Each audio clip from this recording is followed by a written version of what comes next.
The board will now come to order. Madam Clerk, please call the roll. Alderwoman Tyus, Alderwoman Middlebrook, Alderman Bosley, Alderman Moore, Alderwoman Hubbard, Alderwoman Ingracia,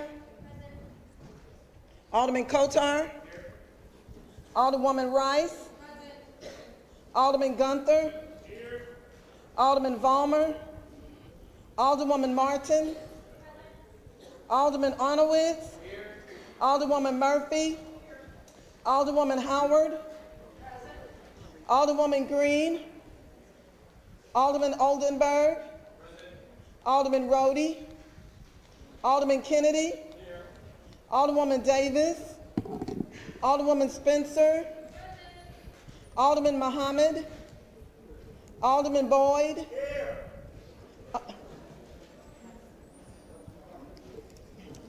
Alderman Boyd,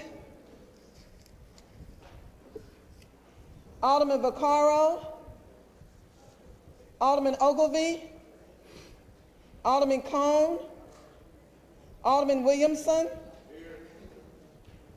Alderwoman Boyd, Alderwoman Navarro, President Reed. Here. Alderwoman Tyus, Alderwoman Middlebrook, Alderman Bosley, Alderwoman Hubbard, Alderman Vollmer, Alderwoman Green, Alderman Rhodey, Alderwoman Davis, Alderman Muhammad, Alderman Muhammad, Alderman Boyd, Alderman Vaccaro, Alderman Ogilvie, Alderman Cone, 19 present. Quorum being present, we will be led today in prayer by Pastor Larita Rice from Empowerment Grace Church. Good morning, everyone. Those that can and will, if you can stand. Most gracious and eternal Father, we just thank you for this day. We give you glory, honor, and praise for every person that's here today. We thank you, God, for every organization, every city official, every governmental official that is here, God. We pray for the spirit of unity to be in this place. We pray for wisdom. We pray, God, that as they continue to move to make decisions, that you would grant them the wisdom, knowledge, understanding, and revelation that is needed to move this city into a greater place. We praise you and we glorify you in the name that I pray, Jesus' name, amen. Let's give Pastor Rice a big round of applause. They're doing great things at the Empowerment of Grace Church. They collect clothes for people. They really reach out into the community to try to make a difference. So we want to encourage them and really look forward to working with them in the future. Alderman from the 18th, would you like to approach the dais?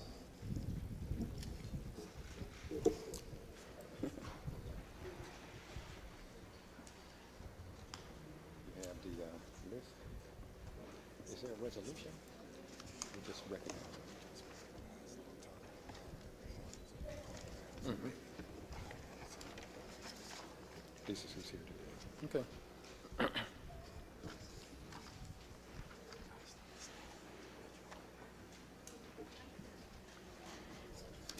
Mr. President, members of the board, it is my honor today to introduce a very distinguished group of representatives from various agencies and organizations that were funded this year through Prop S.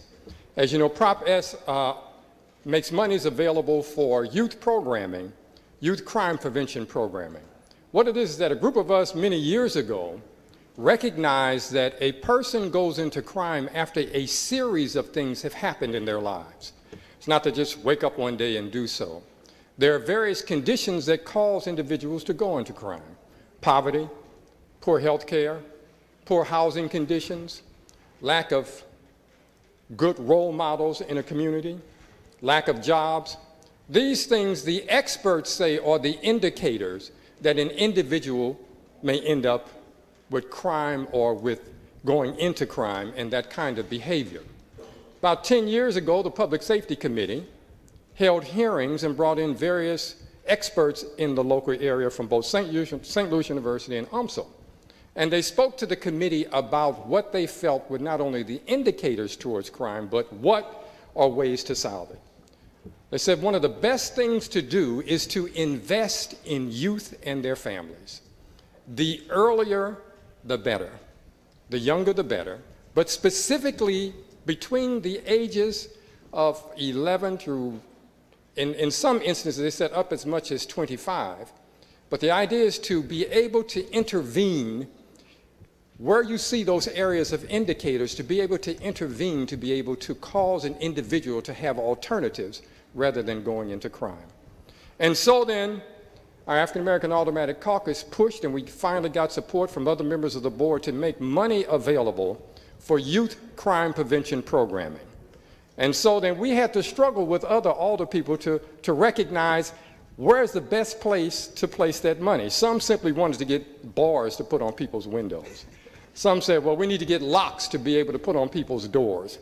But the experts say the best place is to invest in youth and their families if you are sincerely wanting to turn it around. But the problem with it is that you typically do not see an immediate return. It is a long-term investment to do so. And so then it took some vision from this board to be able to recognize that we need to fund some programs over a period of time to be able to get the results that we'd like to see in our community. And so here for the first time, we have the representatives from various organizations that were funded in 2018. I'm excited as the chair of the Public Safety Committee to have them here today. It is my honor to look upon your faces and to put a face and a name with the program and the agency and the proposal. Very nice writing, good ideas. Collectively, we can make a difference. And so we'd like to recognize these various groups and organizations.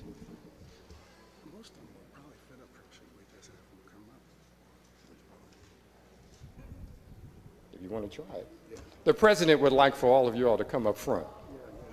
Now let's work this out. Yeah. If we can do these programming, we can stand up here.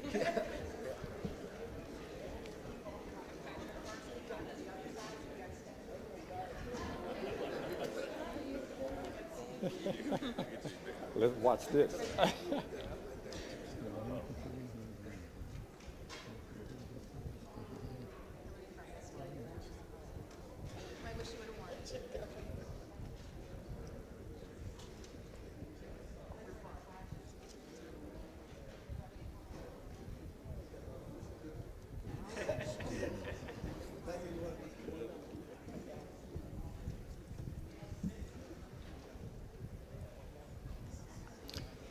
In the early years when we began to take proposals for the program, initially we got about 20 or 25. This year we had the largest amount of applicants ever in the history of the Prop S. There was some 58 different programs had applied for monies this year. I believe last year was about 40.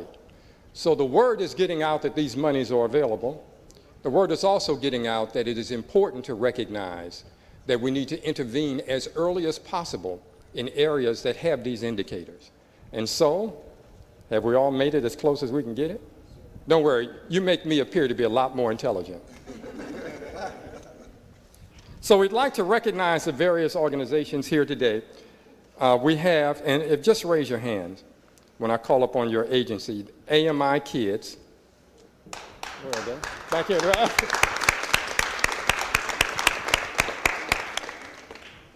Okay, now, BB, this is supposed to be boys. Big Brothers, Big Sisters. It has BBBS.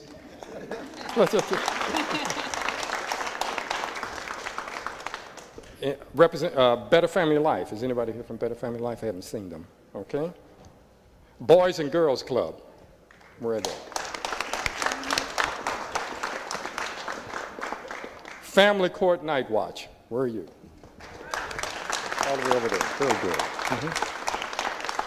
Gene Slay's Boys Club. Very good. Gloves for Grades. Where are you?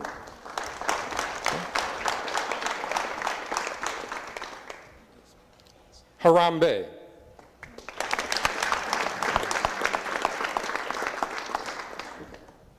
That is in Swahili, I just want you to know. Intersect Arts. Kingdom House. Where are Kingdom House? Kwame. Where is he? Right here. I didn't see it. Lewis Place. I don't think I see it. Okay. Lutheran Development Group. Back here, very good. Matthew Dickey. Excellent. MERS Goodwill. All the way over here. Okay. Mission STL. Pianos for People. Prison Performing Arts. Thank you. Roosevelt Community Council. St. Louis Public Schools. Right behind you. Very good. STL Youth Jobs. Very good. Throwing and Growing. The Urban League. Williams and Associates. Okay. Wyman and Young Life STL. Very good. These are the organizations, this is not all of them that were funded, but the ones that were able to make it here today. It is our pleasure to have them here so that you can see not only, you knew where the money were going, but now you can see the groups and agencies that have committed. And it takes a commitment to work with youth and really go the length that it takes. We have several teachers in here, they know what it takes to be able to handle and to work with youth, particularly today. I think collectively and coordinatedly, they also have the opportunity to meet and know each other. And in these ways, we can work even better and more coordinated in making a difference and decreasing the amount of crime that we see in the city of St. Louis by helping to provide alternatives. Now we must also roll up our sleeves and work to change the indicators, the poverty, the poor housing, the lack of jobs in our community. But between this commitment that I know is with this Board of Aldermen and individuals and agencies like this, we certainly can make this difference. Now we have one agency, this is Kwame, that does, what is this, sound mixing. The youth learn how to mix sound. And so he has a CD. And so there should be enough to get around to all of us. If you do not see me later, I may have a special deal for you.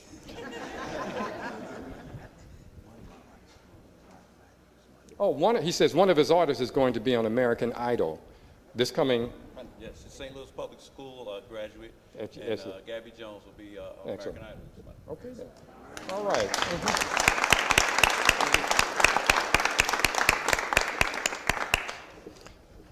Good work they do, and it is our honor to have been able to hold this money to the side to be able to ensure that your agencies can use them in ways to help youth in our community, our future generations, a commitment to making a difference. We thank each and every one of you and look forward to continuing to work with you this year in 2008 and in future endeavors.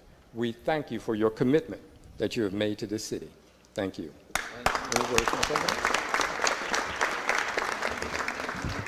Any further discussion? Alderman from the 25th.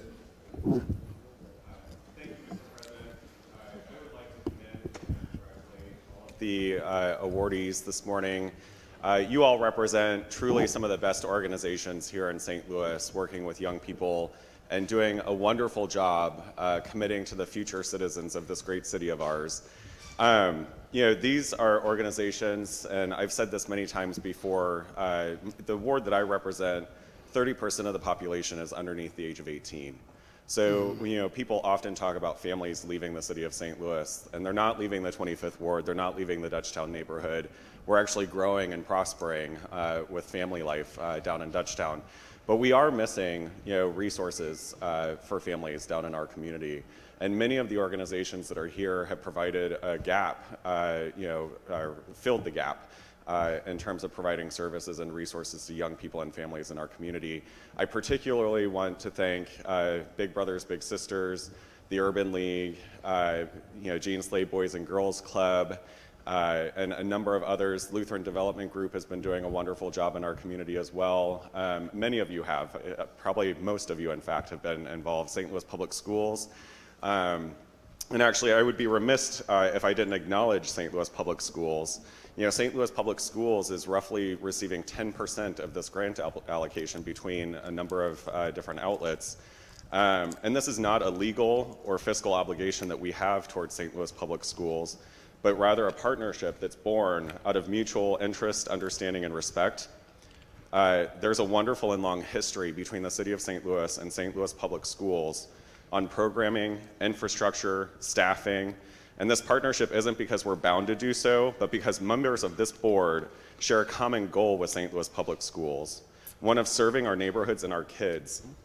And it's my great hope that we can continue these partnerships, and without collaboration, respect for our citizens' desires, communication, and understanding, these partnerships and the confidence that this city and this board has with SLPS and its leadership can potentially erode. I do want to say, that all of you provide a wonderful service to this community, and it is absolutely a treasure to have you down here with us this morning. And again, my sincerest thanks and gratitude and appreciation for all you do to serve our kids. They are the lifeblood of this city. They are the futures not only of tomorrow, but today. Young people are on the move, and they are helping us grow, learn, and prosper and love. So thank you for all you do to serve our young people.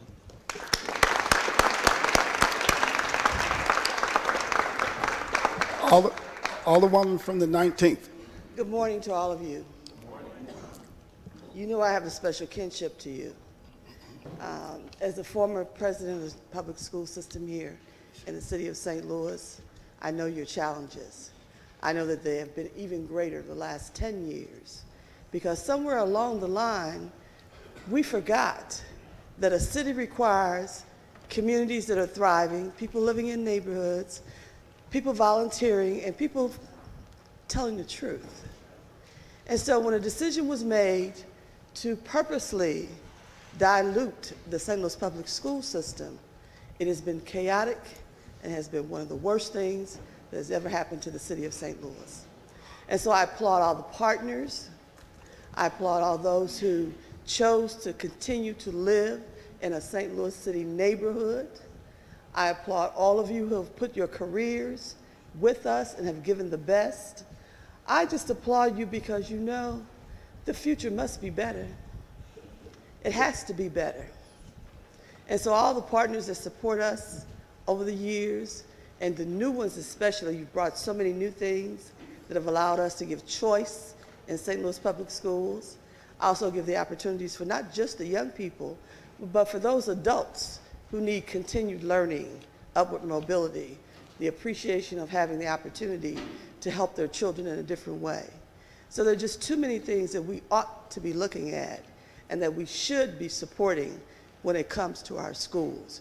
You see, you could come up with a newfangled idea every day, but while you're trying to figure that newfangled idea out, children are suffering. So I say, hooray for public schools. Thank you.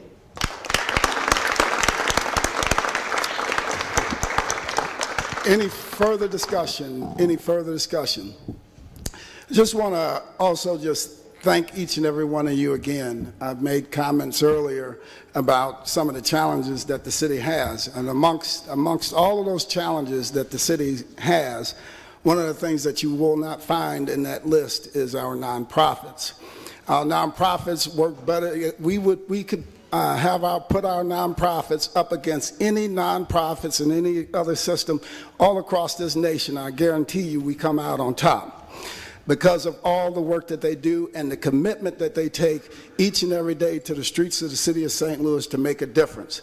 So across these years, as the Alderman from the 18th talked about 10 years ago when we started this program, across those 10 years, we've allocated nearly $10 million to this effort. But through that, we've touched tens of thousands of kids from end to end all across this city because of the work that each and every one of you do. So I just want to thank you.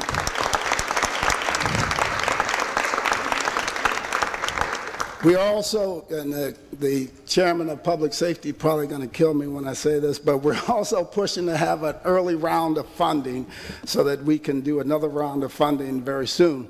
Thanks so much for all the work that you do. Again, this just shows you one of the products. This is what the Kwame group did, and they teach kids not just how to make music, but sound engineering, which includes math and the sciences and writing, all the major skills you have to know and understand to take this product from an idea to actually making it happen in the studio, all the way to a product, right? So he has these here for us. So he has 2 vinyls. So I don't know if any of you still have vinyl. You have 2 vinyls. He has 2 vinyls and the rest CDs. But congratulations and thanks so much for all that you do. And understand that we're partners of yours, and we are so happy for the work that you do all throughout our city. Let's give them one more big round of applause. Thank you.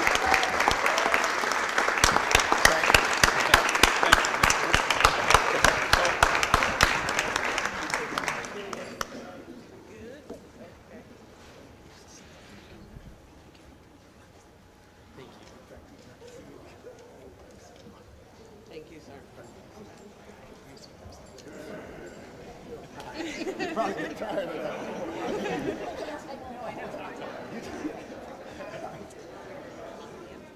Thanks for having us. Thank you. Thank you so much. Thank you. Doing it. Thank you very much.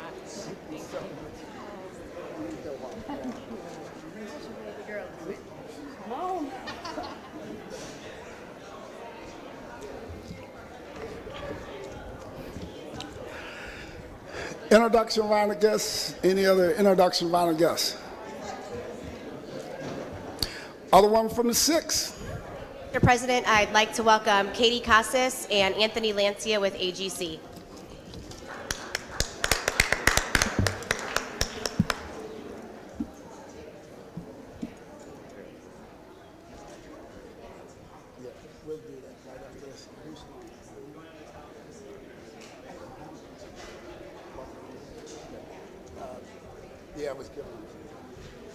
Yeah, we have a courtesy resolution that we're going to do, but we're going to do introduction round of guests first to give everybody time to move out the chambers. Alderman from the 7th. Thank you, Mr. President, members of the board. Got 2 honored guests today. Connie Johnson from the Treasurer's Office. Claps? No? Okay. And my good friend and the new Democratic Director at the Election Board, Steve Capizzi. Alderwoman from 27th. Thank you, Mr. President. I want to welcome my guest, Frederick Searcy, with the Director of Minority Recruitment for the construction, please. Alderwoman from the 13th. And members of the board, I would like to have as my special guest Kevin Hayes from the St. Louis Carpenters Regional Council. Alderman from the 12th. Alderman from the 12th. Alderman from the 12th. I'm sorry, Mr. President. Thank you, members of the board. I'd like to introduce my special guest today for 32 years, former alderman from the 22nd Ward and one-time director of CREA, Mr. Kenny Jones. Kenny Jones.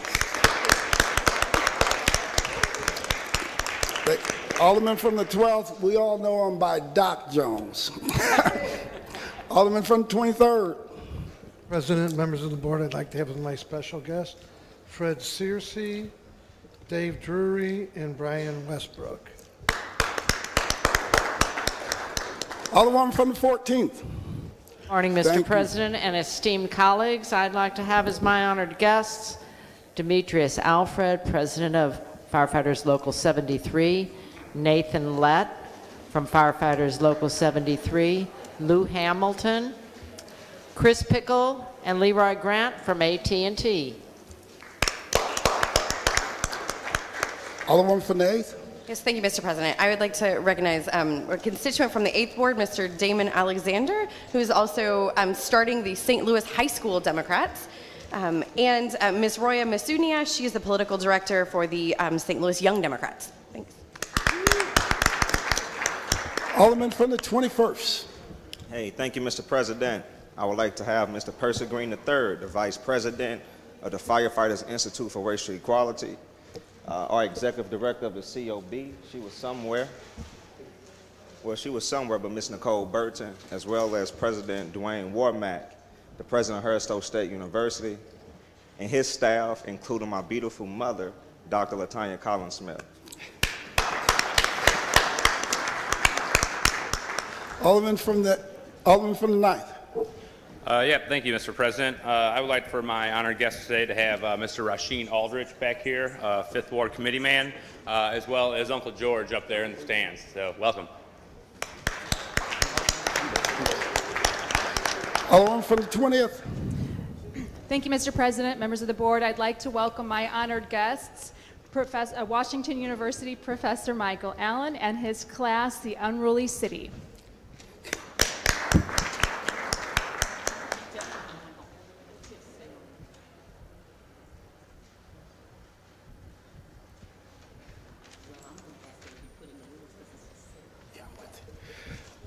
Any further introductions? Any further introductions?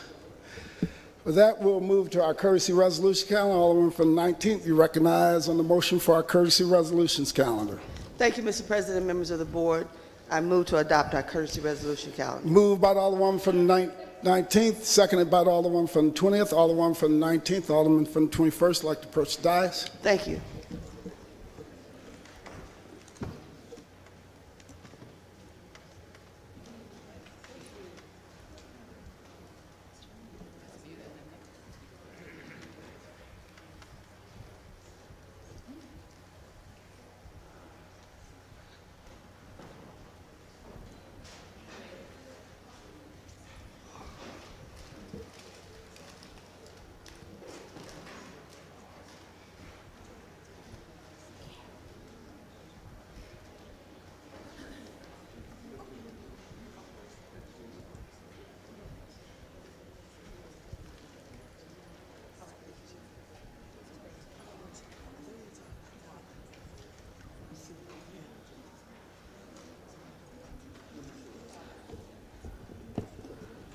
Alderman Kennedy, could you join us, please?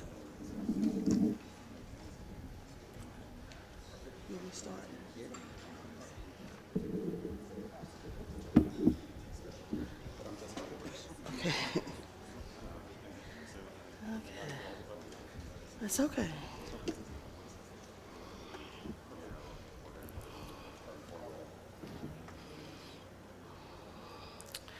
We have resolution before us to honor a body that has provided education to this community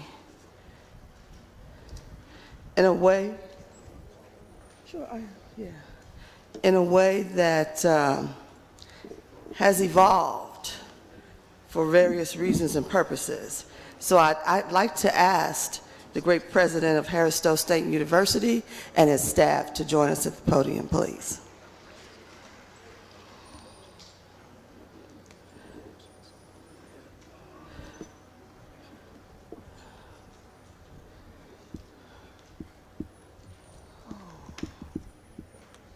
Where are the women at?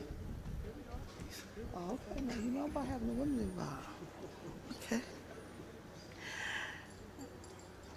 So our resolution opportunity this morning says that Harris-Stowe State University is a historical black college. As we have known it in its history, it was a college that provided educational opportunities in a racially divided system. So we have come a long way. There was Harris and it was Stowe. As we look at our city and we look at how we are operating today and we look at our country, this history needed to be talked about today.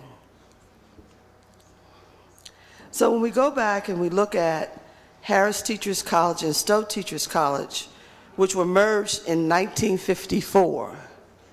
So for some of you, that may seem like it was a long time ago, but really it wasn't, considering how long we have been the United States of America. Harris Stowe enrolls nearly 2,000 students and offers 12 degree programs and is led now by President Dr. Dewan B. Wormack. And as Harris Stowe continues to be positive and powerful in its engagement for education in this city and in this region, we know that the last 3 years have really been significant with change. The graduate programs that have been instituted there, the opportunities for partnerships with other universities that give their current students as they graduate an upward mobility opportunity at a low cost. Partnerships are important. And when this young man, and I mean young man, came to be our president, he knew and understood those things. And he works tirelessly every day to make sure that those opportunities are there for us. But we also want to look at all the people who assist him in getting his job done. Our provost, Dr. Dwayne Smith, our associate provost, Dr. LaTanya Collins Smith, our vice presidents, James Vogie, Brian Huggins, Heather Bostic, and Dean of Students, Dr. Sean Baker, who is a resident of the 19th Ward. As we move forward and look at the opportunities that have been availed to us, and we talk about jobs, how it helps our region economically, when it talks about the campus itself and its growth and its improvement over the years, knowing now that there's a residential campus there so the students can live on campus, that is great. Having a better opportunity for them as far as it comes to technology. Their library is fabulous, again, with partners like AT&T who make sure that those things happen on that campus, and it goes on and on. So what I'd like to do is turn this over to the alderman of the 21st Ward. Alderman Collins is going to give us another overview because you see, he has grown up with Harris Stowe.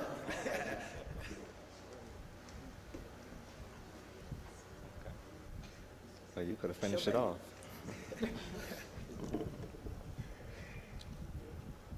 When you talk about black achievement in St. Louis, you have to mention Harris Stowe.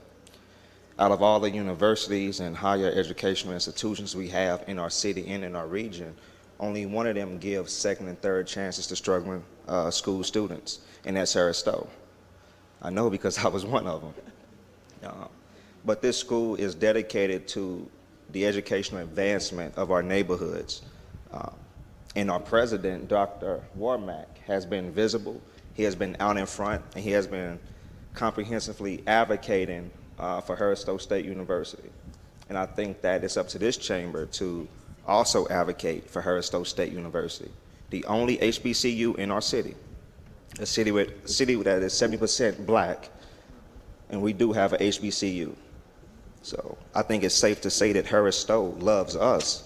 I think the question we have to ask is, do we love Harris Stowe? The alderwoman from the 19th, which Harris Stowe is located, did read this resolution in part, but there are two particular factors that I think are extremely important and pivotal to our city as far as economics. And it says, and I read it partially, whereas Harris Stowe State University is a viable economic engine in its community, generating substantial economic returns year after year. Harris Stowe State University generates $65 million in total economic impact for the city of St. Louis. Whereas every dollar spent by Harris Stowe State University and its students produces positive economic benefits, generating $1.69 million in initial and subsequent spending for its local and regional economies. Out of the total of 337 jobs on the campus of Harris Stowe,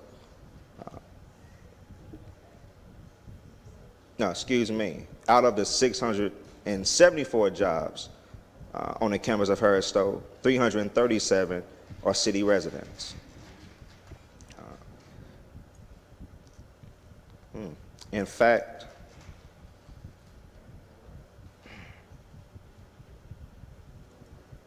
this really makes you think, are we serious about progressing the black community? Because when we do have an organization, we just honored a whole bunch of organizations earlier. But when we have these organizations that are actually advocating for black progress and African-American excellence, and we really not doing anything to help them, it really makes you think, do we actually care about progressing the city of St. Louis forward? I think some of us are. But I think it's going to take all of us uniting together, getting behind Harris Stowe, Dr. Womack and his wonderful team, and actually doing what needs to be done for our city. Because honestly, Harris Stowe is doing the tough part. They educating the students. But in the city of St. Louis, are we providing economic growth? Are we ensuring that there are jobs after these students graduate?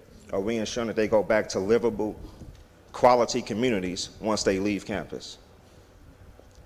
And no, we're not. So we can all do better.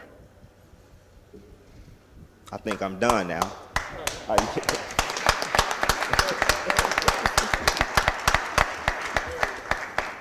like to bring up the chairman of the Black Caucus here for the city of St. Louis, the distinguished gentleman from the 18th Ward, Terry Kennedy.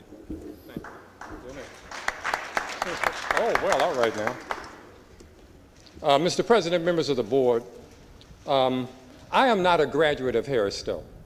I am a graduate of a historically black college and university, Howard University in Washington, D.C. They're all a part of the same effort to ensure parity and justice for African Americans when it came to education. It is significantly important that we recognize the significance of colleges and universities like Harris Stowe or Howard University. From my last check, there are more African American students in majority white colleges than there are, if you take them and clump them all together, than there are in historically black colleges. However, in any given year, the majority of black graduates come from historically black universities. So though African Americans may be attending in large numbers, the majority schools, they're not graduating from these schools. We must recognize that each cultural group has a learning style, and that simply going to a majority university is not guaranteed if you are not in a nurturing environment that provides the necessary learning tools and learning style that your culture allows you to operate in. Historically, black universities provide that. They take the extra step. We must recognize that in the majority of universities, there's still racism, there's still ethnic prejudice, there's still even gender prejudices. So these are things that African Americans have to overcome in these majority colleges. However, in the historically black universities and colleges, they find a more nurturing environment. I know some teachers at Harris Stowe, when my niece went there and graduated, she didn't show up one day, so they called her, said, what's up, why aren't you at school? That's the extra step necessary when you're dealing with a population that has had decades and generations of disenfranchisement. When you're dealing with a population that are the descendants of those that were held in bondage in this country, it requires an extra step, a step that historic black colleges and universities provide and ensure that they graduate. So we cannot say enough accolades for Harris Stowe. We cannot smile upon them enough, but what we can do is to make sure that you know we support you and be there for you when you need us. It is our honor to present you this resolution. Keep educating in the way that you do for African American students and others. I just want to just mention one other thing, Alderwoman, is that an experience like a historic black university can be of benefit to everybody. It is not just exclusive to black students. It is a nurturing environment that provides the cultural perspective and atmosphere that helps African Americans to advance and excel. But everyone can benefit from that. Thank you.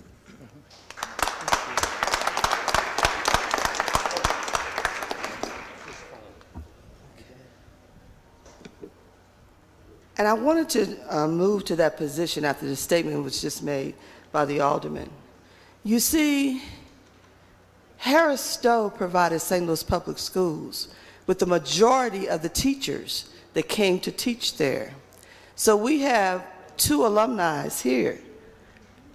Alderwoman from the 13th Ward, Alderwoman from the 14th Ward. They're alumni of Harris Stowe.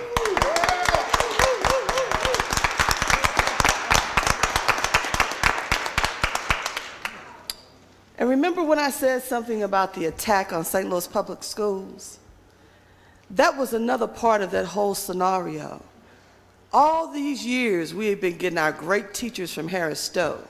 But when the decision was made that we no longer wanted to have a thriving public school system, we wanted to create all these other fancy nuts and bolts that don't even rank on the state level for achievement, they attacked Harris Stowe.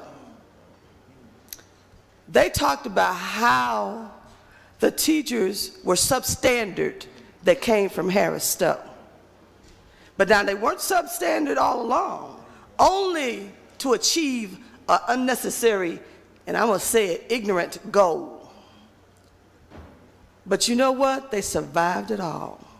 Because we knew beyond a shadow of a doubt that we got some of the best teachers that come out of Harris Stowe.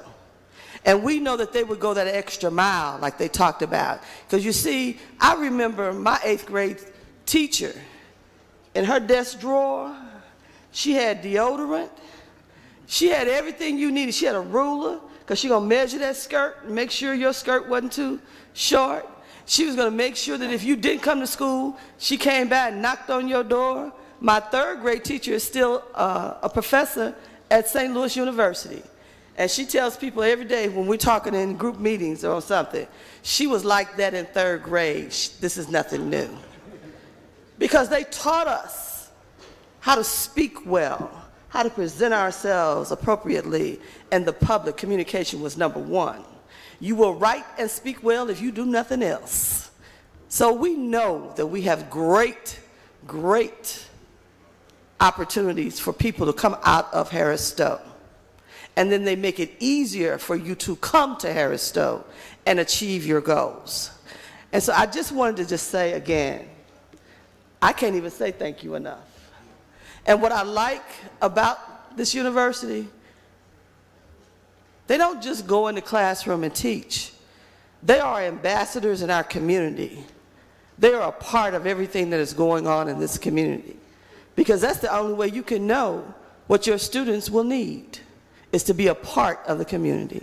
And so I applaud them and I thank them. And Mr. President, I shall turn it over to you. Alderwoman from the 14th. I would like to add that as an alumni of Harris Stowe, I'm proud. And I also would like to recognize Ms. LaTanya Collins, who works at Harris Stowe as a former student. So, you know, the Harris Stowe has a legacy in this city, a long and proud legacy. It has produced students that may not have in the past had an opportunity to attend a four-year institution, as myself. So it's a wonderful tradition. It gave me a chance to get a good education, a substantial education, and be where I am today.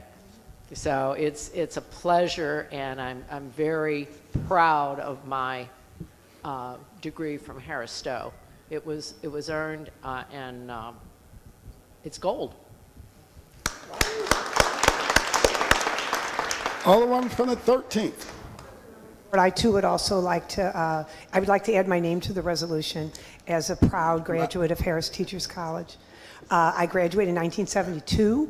It was called Harris Teachers College, and I have two older sisters that also went there. We all taught in public schools for many years in the city. And just to speak to what the alderman from the 19th Ward said, when I graduated in 72, I would venture to say a third of the graduates went to Parkway. If you remember, that's when Parkway was growing, everyone was moving west. And all the teachers that were out at Parkway were always wonderful teachers. And we all came from the same spot. You know, I said no one prepared us better to teach in the city schools than Harris Teachers College. Thank you. Thank you. Alderman from the 4th. Thank you, Mr. President and members of the board. The original Stowe Teachers College is in the 4th Ward at 2615 Billups. Now was at one time it's Pendleton. Now it's called Turner Branch and it's an empty building. We'd like to know if Harris would be interested in coming home. Yeah. We'd love to entertain that motion to bring you back to the Ville area. It's a beautiful building that's still there, and I'd like to have my name added to the. Would you like to make a motion to have I'd it like to make a embanked? motion to embank this resolution. It's been moved by the Alderman from the 4th, seconded by the Alderman from the 14th and 13th, that we make this resolution in bank. All in favor signify by saying aye. Aye. Opposed? Motion carries. Madam Clerk, please direct the Sergeant of Arms to create another copy of this resolution in bank. So noted. He said, come home.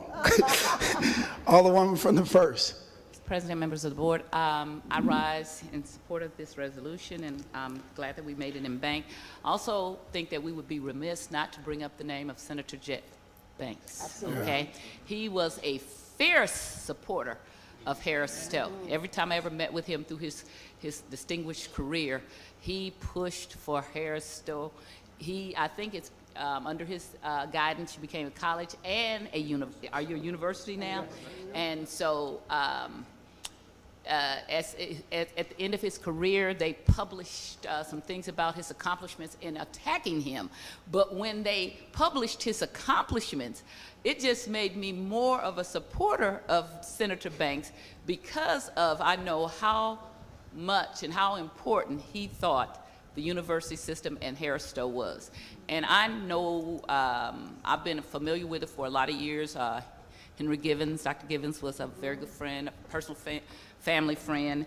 But also I want to just say something that sometimes it's hard for universities and colleges to do. Harris Stowe is innovative. A few years ago, they updated and did some green energy things. My husband is in green energy, and a lot of times we go to historically black colleges, and it's very hard to make people understand that sometimes. And so Harris Stowe has been working on that. That is a wonderful thing. That's the future. And so not only do you have you're rooted in the past and the steep history, but you're also looking toward the future. And I am so glad that this resolution was done during this time. I consider this still part of black history because black history is 365, not 28 days, okay? So congratulations, and I look forward to your continued success in the community, and I think you do a wonderful job, and thank you for all that you do. All right, thank you. Alderwoman from the 6th. Thank you, Mr. President. I just wanted to rise alongside my colleagues and thank Dr. Warmack and his team. You're a valued member of the 6th Ward community. Anytime I've asked to host an event there, it's always been a yes. Anytime I've called on you to come out into the community to have conversations, you've always been there. So thanks for all the work you do, especially for the students. Any further discussion? I just also want to just add my thanks for all that you all do at Harris Stowe, for all the years that you've done it. When I became the alderman of the 6th Ward, one of the first meetings I came to was at Harris Stowe. They called immediately and said, we need to know what you plan to do in the neighborhood. Because we have some plans, and we have some buildings, and we have some property we need. And we made that available. Because, you know, the work that you do is just so significant in the city of St. Louis and is unparalleled.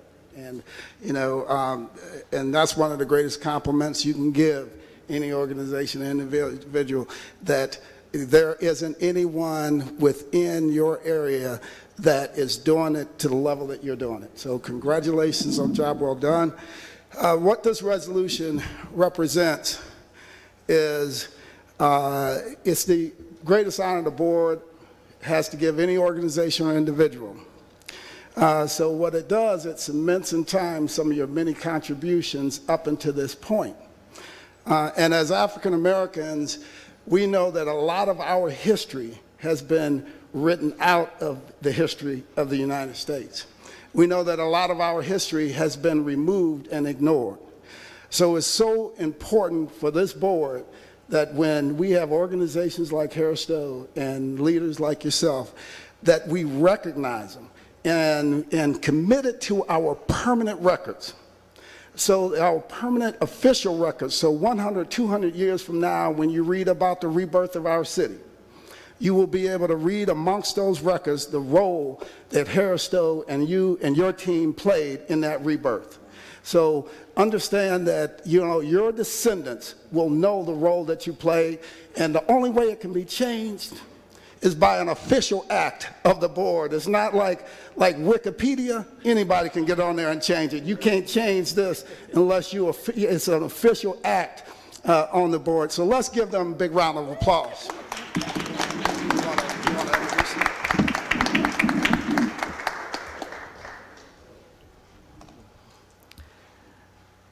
The esteemed president of Harris Stowe State University is a young man with a lot of energy and a lot of vision. Can I tell your age? Sure. Because you're not even 40 yet. I'm 40 now. I'm over the hill. Oh, Lord, he finally turned 40. Okay. So he finally turned 40. I am just so proud of him. You know, he knows that I'm always behind the scenes pushing. I'm your cheerleader. You know that. So the public knows it now. Don't mess with him. Don't mess with my university. So I shared with our President Reed about the importance, and I shall present this resolution to you in my honor. Awesome. Thank you. Thank so, you. so much. All right. Good morning. My name is Dr. Dwayne Smith, and I'm the Provost and Vice President of Academic Affairs at Harris Stowe State University. Delighted to be here. I just want to share a few things about our president before we bring him up. And I'm also a proud product of the St. Louis Public Schools. Yes.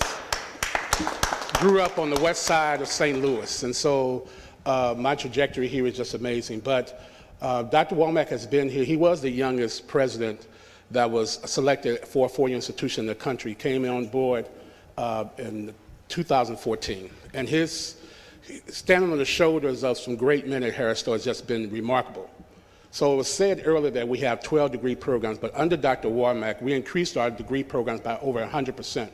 So we now have 40 major degrees, certificates, programs at Harris Stowe. Yes. Harris Stowe is a destination of choice. We are the leader in the state in increase of students for the last 3 years. This year, our enrollment, our applications increased by over 600%. So we have over 5,000 applications for our class for the 2018. This is under Dr. Womack's leadership. We're ranked nationally. There was a national ranking that came out, and our college education, teacher education program ranks top 50 in the nation, 41 out of 3,500 institutions across the nation. The only Missouri school that's ranked. We also ranked statewide. We pack a wallop. Our degree production African American is only surpassed by the University of Missouri system that has over 60,000 students.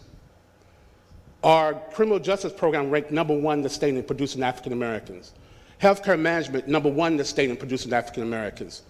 Business management ranked #1 in the state in producing African Americans. So we are doing some great work under the leadership of Dr. Dwayne Womack. He is a visionary. He believes in Harris Stowe. He believes in St. Louis. He believes that we can make a difference in changing the trajectory of our region. Let's welcome our illustrious president, 19th president of Harris Stowe State University, Dr. Dwayne J. Womack.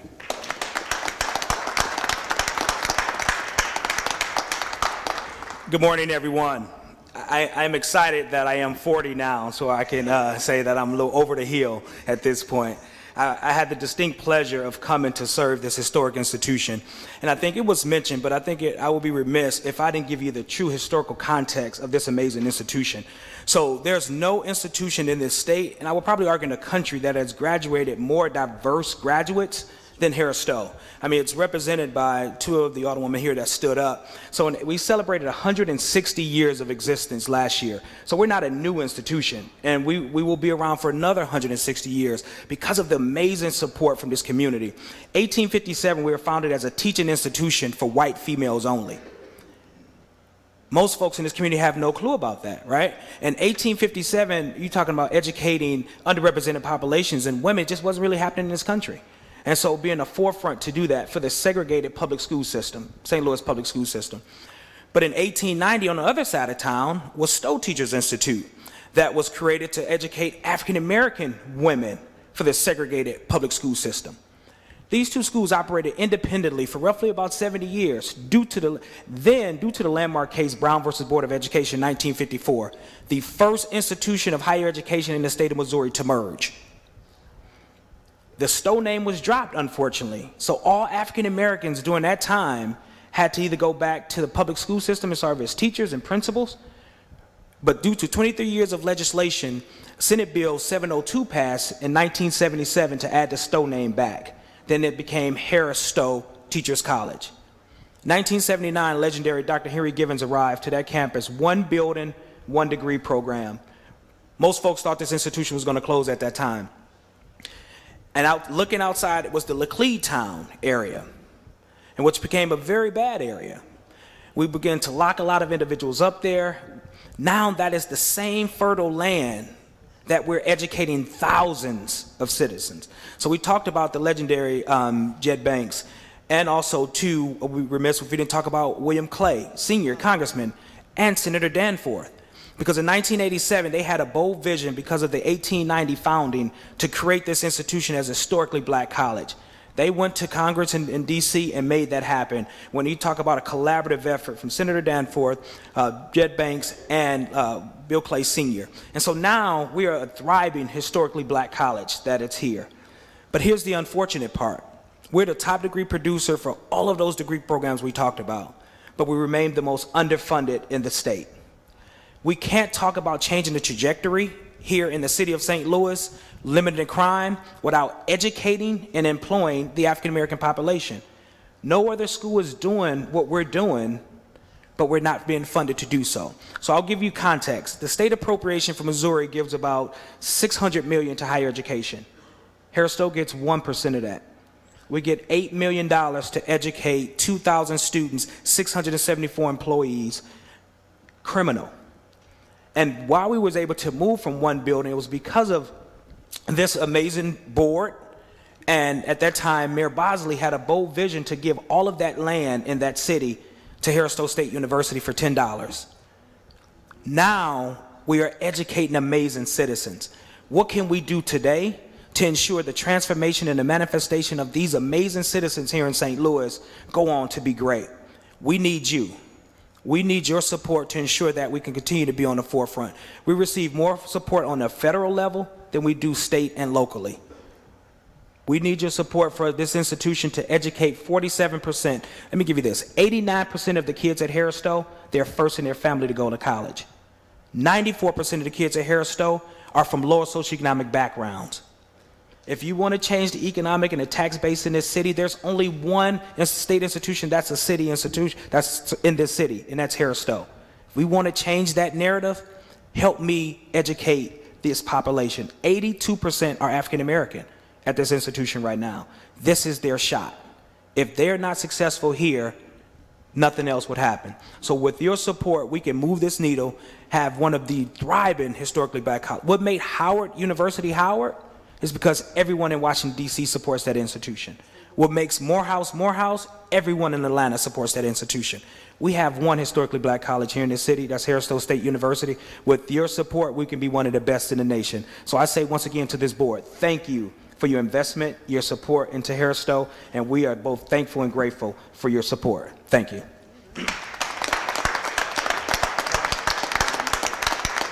So I have this folder here for everyone that's on this board. It will give you all of the data that I shared with you. It will be in your mailbox today.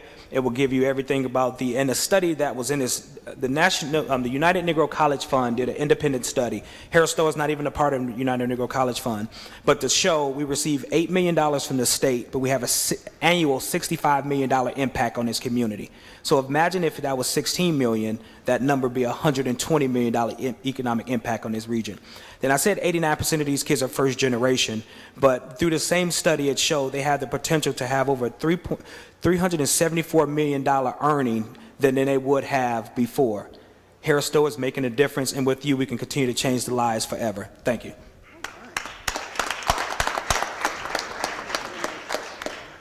going to have, if you all come over to this side for a photo. If you go down the steps, yeah. And he'll do it with the big camera here. Yeah.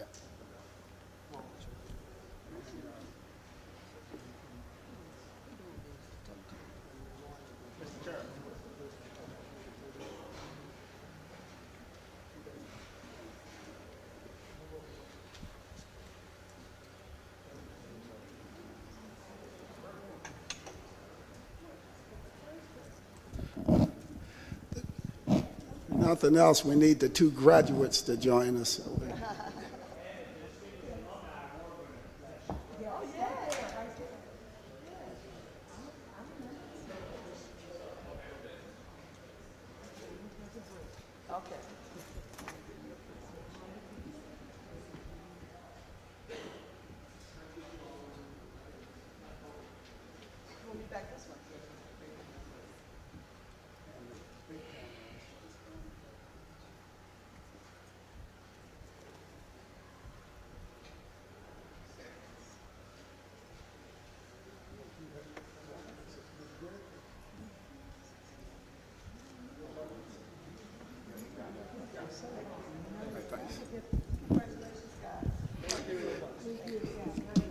Let's give Harris Stowe one more big round of applause.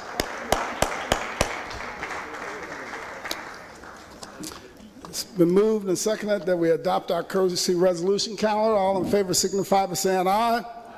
Opposed, motion carries. With that, we'll return to our regular order of business. Alderman from the 18th. Alderman from the 18th.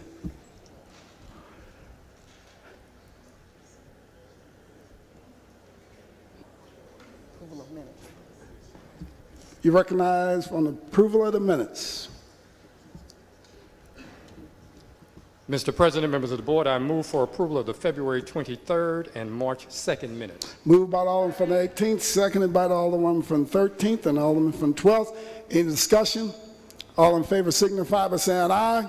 Aye. Opposed? Motion carries. Report of city officials. Report of city officials can be found in sections A, B, and C of the agenda and have been placed in all aldermen's mailboxes. I have the following correspondence from Her Honor the Mayor. Dear members of the board, I have the pleasure to submit the following individual for appointment to the Cherokee Street Community Improvement District, the appointment of Deja Vance, whose business is in the 9th Ward and whose term will expire on January 19, 2019. I respectfully request your approval of this appointment. Sincerely, Lyda Cruson, Mayor, City of St. Louis. Alderman from the 9th, you recognize on the mayor's appointment to the Cherokee Street Community Improvement District. Thank you, Mr. President. I would like to move that we accept the nomination of Deja Vance as for the Cherokee Street Community Improvement District. Entertain a second on that motion. Seconded by the Alderman from 13th. Any discussion? All in favor signify by saying aye. Aye. Opposed? Motion carries. Dear members of the board, I have the pleasure to submit the following individuals for appointment to the Loughborough Commons Community Improvement District. The appointment of Lisa Bertel, who resides in the 13th Ward, whose term will expire on May 19, 2020. The appointment of Jill Dushinsky, who resides in St. Louis County, whose term will expire on May 19, 2020. I respectfully request your approval of these appointments. Sincerely, Lyda Cruson, Mayor, City of St. Louis. Alderman from the 11th, you recognize on the mayor's appointment to the Loughborough Commons Community Improvement District. Thank you, Mr. President. I would like to make a motion that we accept the nominations of the mayor. Thank you. Moved by the Alderman from the 11th, seconded by the Alderman from the 13th. Any discussion? All in favor signify by saying aye. Motion carries. Dear members of the board, I have the pleasure to submit the following individual for appointment and reappointment to the St. Louis Convention and Visitors Commission. The appointment of Alpert Ozark, who resides in St. Louis County, whose term will expire on November the 22nd, 2019. I respectfully request your approval of this appointment. Sincerely, Lyda Cruson, Mayor, City of St. Louis. Alderman from the 14th, you recognize on the mayor's appointment to the St. Louis Convention and Visitors Commission.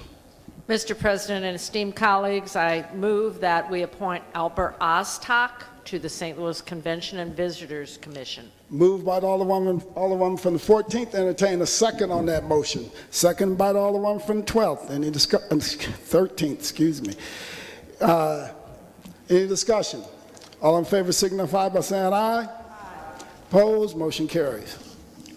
I have the following correspondence from the Office of the President of the Board of Aldermen. Dear members of the board, I have the pleasure to submit the following individual for appointment to the Community Jobs Board. The appointment of Mr. Anthony Shahid, who resides in St. Louis City and whose term will expire on March the 21st, 2020. I respectfully request your approval of this appointment. Sincerely, Louis E. Reed, President of the Board of Aldermen. Alderman from the 21st, you recognize on the appointment to the St. Louis Community Jobs Board.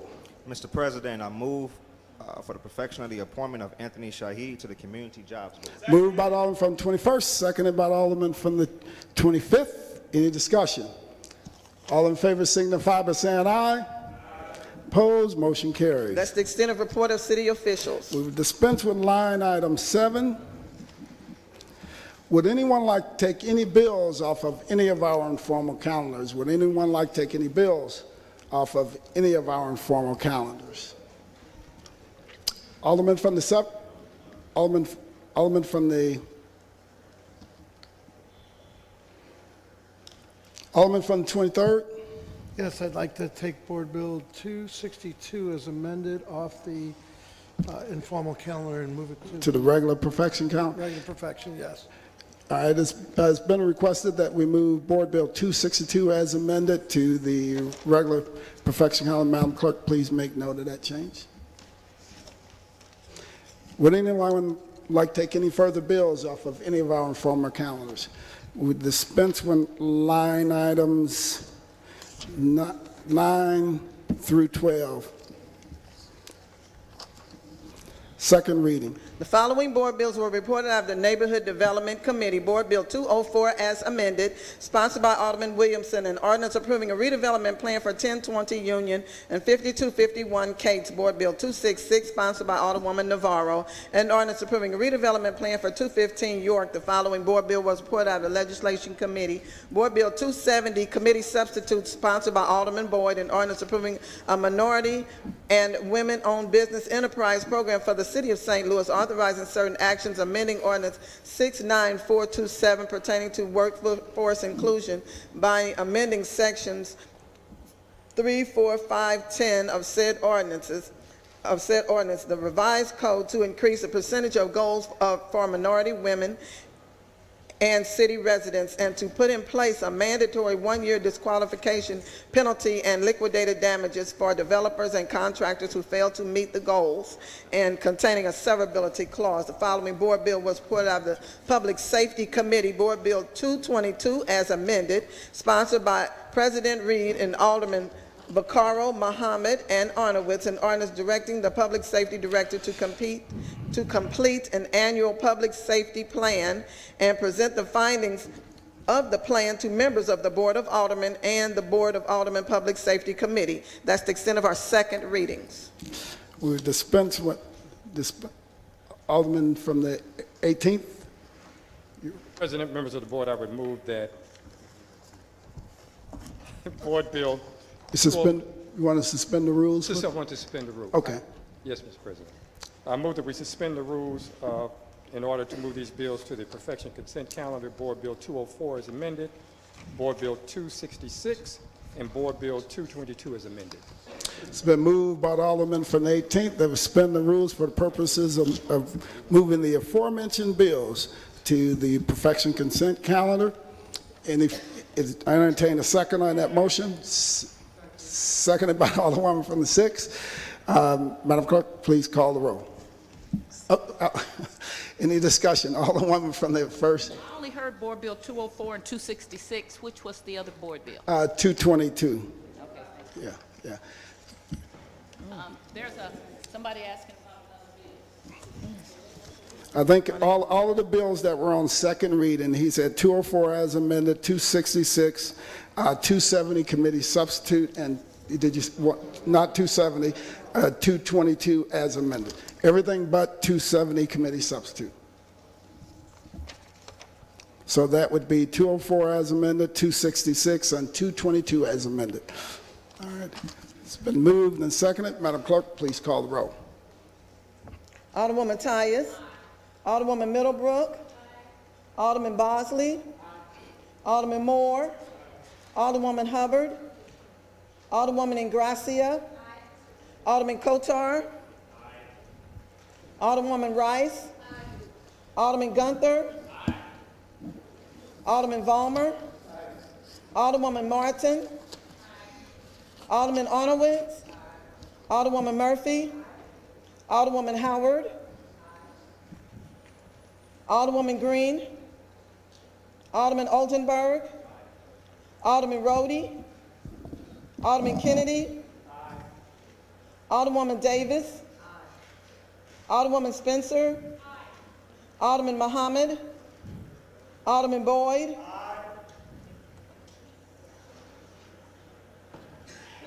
Alderman Boyd. Alderman Vaccaro.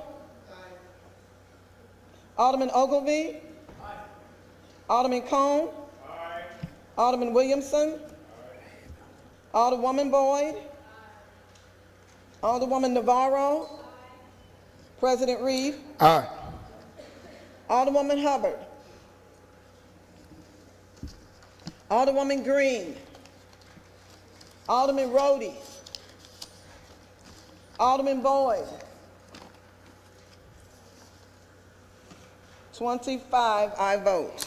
By your vote, you sustain the motion. Alderman from the 18th. Madam Clerk, please place Board Bills 204 as amended, 266, and 222 as amended on the perfection consent calendar.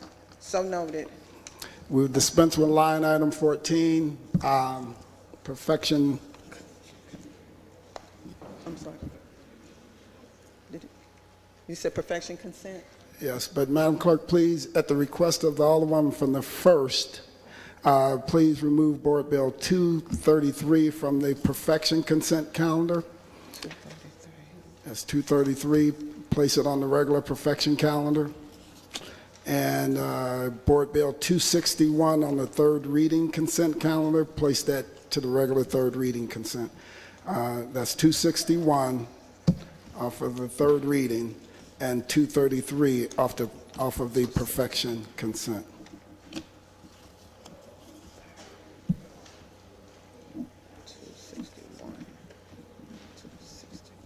So noted.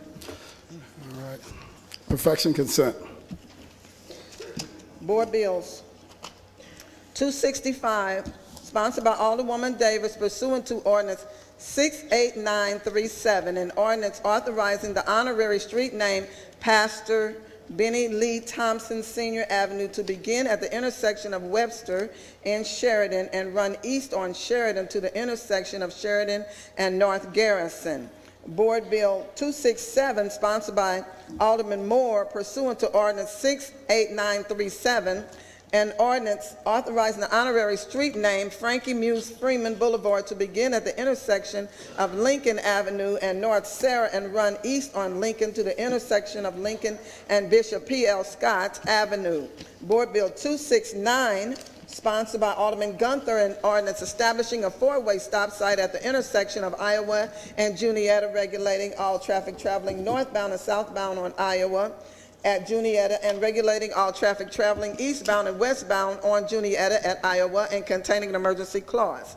Board Bill 271, sponsored by Alderwoman Davis and Alderman Boyd, pursuant to Ordinance 68937, an ordinance authorizing the honorary street name Norman R. Say Avenue to begin at the intersection of Thomas and Webster, run south on Webster to the intersection of Webster and James Cool Papa Bell. Board Bill 171, sponsored by Alderwoman Spencer, Ingracia, Alderwoman Green, and Alderwoman Boyd, an ordinance to revise Ordinance 68610, approved March the 16th, 2010, pertaining to a semi-annual registration fee of $200 for certain buildings and structures by removing the fee exemption for property subject to a specific redevelopment agreement with the City of St. Louis and its development agencies. Board Bill 206, sponsored by Alderman Kennedy, an ordinance approving a redevelopment plan for 5122 through 24 Kensington area. Board Bill 220, sponsored by Alderwoman Ingracia, an ordinance approving a redevelopment plan for the Locust and Jefferson Avenue area. Board Bill 239, sponsored by Alderman Bosley, and ordinance recommended by the Planning Commission to change the zoning of property in City Block 2485 from G Local Commercial and Office District to the D Two-Family Dwelling District for property at 4231 through 21 North Grand and containing an emergency clause. Board Bill 204, sponsored as amended, 204 as amended, sponsored by Alderman Williamson, an ordinance approving a redevelopment plan for 1020 Union and 5251 Cates. Board Bill 266, sponsored by Alderwoman Navarro, an ordinance approving a redevelopment plan for 215 York. Board Bill 222 as amended, sponsored by President Reed, Alderman Vaccaro, Muhammad, and Arnowitz, an ordinance directing the Public Safety Director to complete an annual public safety plan and present the findings of the plan to members of the Board of Aldermen and the Board of Aldermen Public Safety Committee. That's the extent of perfection consent. Alderman from the 18th, you recognize on the motion for the perfection consent calendar. Mr. President, members of the board, I move for adoption of the perfection consent calendar. Moved by the Alderman from the 18th, seconded by the Alderman from the 25th. Any discussion? All in favor signify by saying aye. Aye. Opposed? Motion carries. We also have with us Abe and is that your son? Let's stand up, Abe. Let's get Abe, who's been chairman of fire for a number of years, and his young son. Alderman from the 23rd. Yes, I have a newly invited special guest. I wanted to make sure to introduce Father Norrid from the Archdiocese. Okay.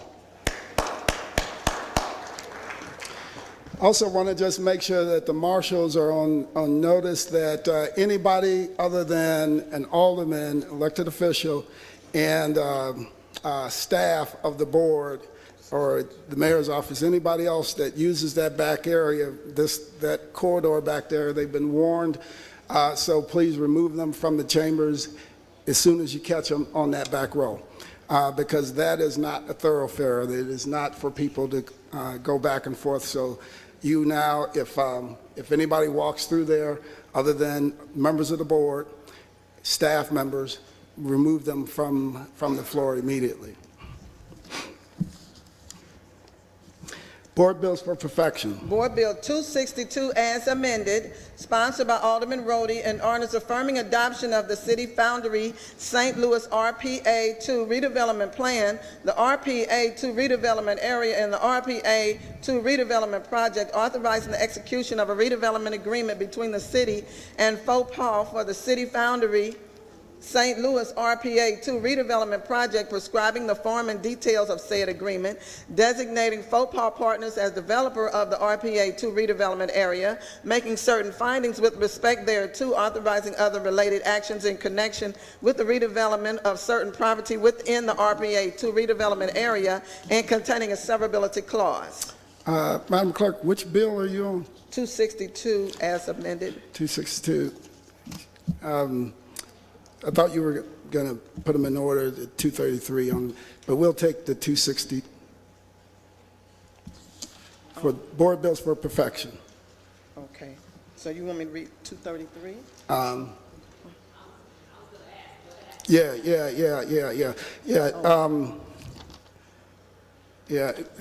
262. As amended, it was moved to perfection calendar. We had 204. We have 233, 266, and 222 as amended. So you have 204 as amended, 222 as amended, 266, and 233. 262. Can you read that one more time, Mr. President? Yeah. Those are the bills that were moved, but the ones that we suspended the rules on, we moved those to the consent calendar. Those are the ones that were moved. So the only one that you should have on the regular perfection calendar is the 233. That's the only one that's left. Just 233 on perfection. Yes, Okay. yes, because the other ones we moved to the consent calendar, but we only moved 4 bills. Okay. Okay. Board Bill.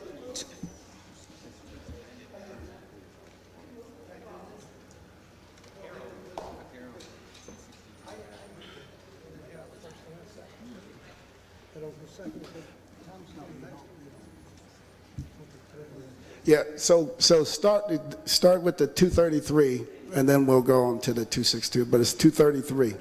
Board Bill 233, sponsored by Aldermen and Alderwomen Boyd, Bosley, Moore, Davis, Williamson, Alderman Boyd, Kennedy, Middlebrook, Muhammad Hubbard, President Reed Gunther, Spencer Gunther, Green, Cone, Ingracia, and Navarro, and ordinance amending ordinance 69984, which established the St. Louis Civilian Oversight Board to empower the COB to issue subpoenas, to compel the appearance of witnesses, to produce documents, recordings, and other evidence which the COB determines in its reasonable judgment are relevant and necessary to its thorough inspection and review of complaints of misconduct by members of the St. Louis Metropolitan Police Department, which may be subject to COB independent investigation.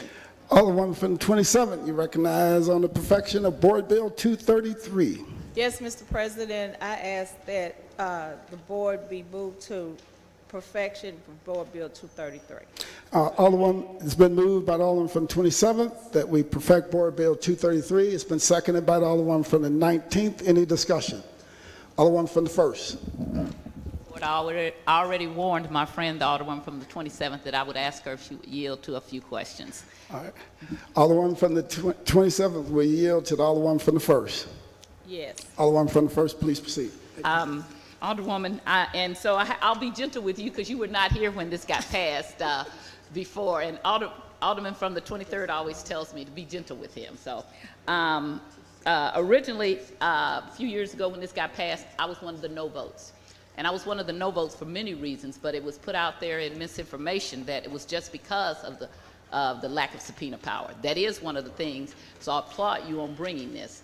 My question to you is, in bringing and enabling subpoena power, has anybody told you that any state law changed for us to do this, or any state statute? Did they tell you anything like that anything changed? Because one of the reasons they said we couldn't put it in a few years ago is because the state statute didn't allow us. So has anyone told you that any state statute changed? No. Because that wasn't true in the first place, okay?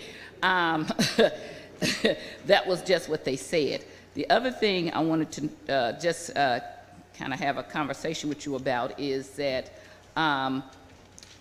do you know, and this may not be part of what you're doing, do you know where the budget from this organization now is provided from? Do you know where the money is coming from for this budget? No, that hasn't been a part of that, no. Okay.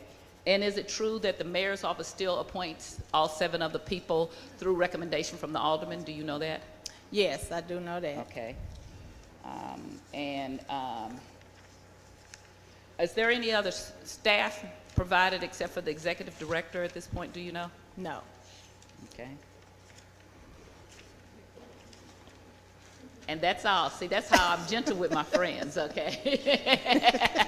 Thank you so much. I appreciate it. No problem. I have told the sponsor, I still got a major problem with them. I wanted this to be a very independent organization. I think what you're doing is wonderful. This is a major step. So it's moved me from no to present. Thank you. Okay, but I still think that the mayor should not, I don't care if it's Sharon Tyus as the mayor, I should not be appointing these members.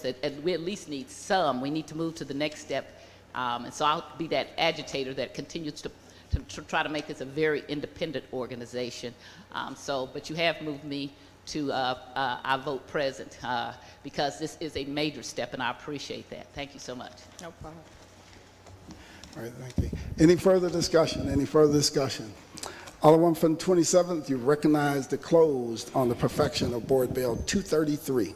Thank you, Mr. President. All right. It's been I renew my motion. All right, thank you, thank you. It's been moved and seconded that we perfect Board Bill 233. All in favor signify by saying aye. It's too late. Once I put the vote, you have to catch it before I put. It's been moved. All in favor signify by saying aye. Opposed, motion carries. And you have an opportunity. You have an opportunity to add into the journal what your vote was and that you objected to the vote. Please state your point of order. Voting on the prevailing side, I move to reconsider the vote so that those who want to vote no can, and those who want a roll call can, and I'm asking for a reconsideration of the vote. Who's second? It's been moved and seconded. There's a motion to reconsider the vote. So, Madam Clerk, please call the roll. Yeah, this is just on the reconsideration. But just as a note, so that people understand the rules of this board. Once the vote is put, that means once I begin to call the vote, there's no further discussion. And also, according to our rules, no one is supposed to move around this chambers, exit the chambers, and anything. You're supposed to vote. So once I begin to put the vote, you can't not decide then to say roll call. You have an opportunity to call roll call before then. But if you wait, and if you're asleep, and you let it go till I begin to call the vote, you are then out of order. So understand the rule. So if you want to do a roll call, make sure that you do the roll call when it happens. So the motion to reconsider now has been done so that we will now have to do a roll call vote to reconsider the vote and then re-vote it as a roll call vote. The other option, since there's only a couple people that wanted to vote no, any vote that you cast on this floor of the board, you have an option to add into the journal a note on what your vote was and why you cast that vote. So even if there's a voice vote, if you vote no, you give the clerk a paragraph or however much you want to type up what your vote was and that your vote was no, and this is why you voted no. But today we will do a motion to reconsider and vote 3 times for this one vote. So, Madam Clerk, please call the roll. Alderwoman Tyus. Alderwoman Middlebrook. Was that a no? Oh, that was an aye. Alderman Bosley. Alderman Moore. Alderwoman Hubbard. Alderwoman Ingracia. Alderman Kotar. Alderwoman Rice. Alderman Gunther. Alderman Vollmer. Alderwoman Martin. Alderman Arnowitz. Alderwoman Murphy.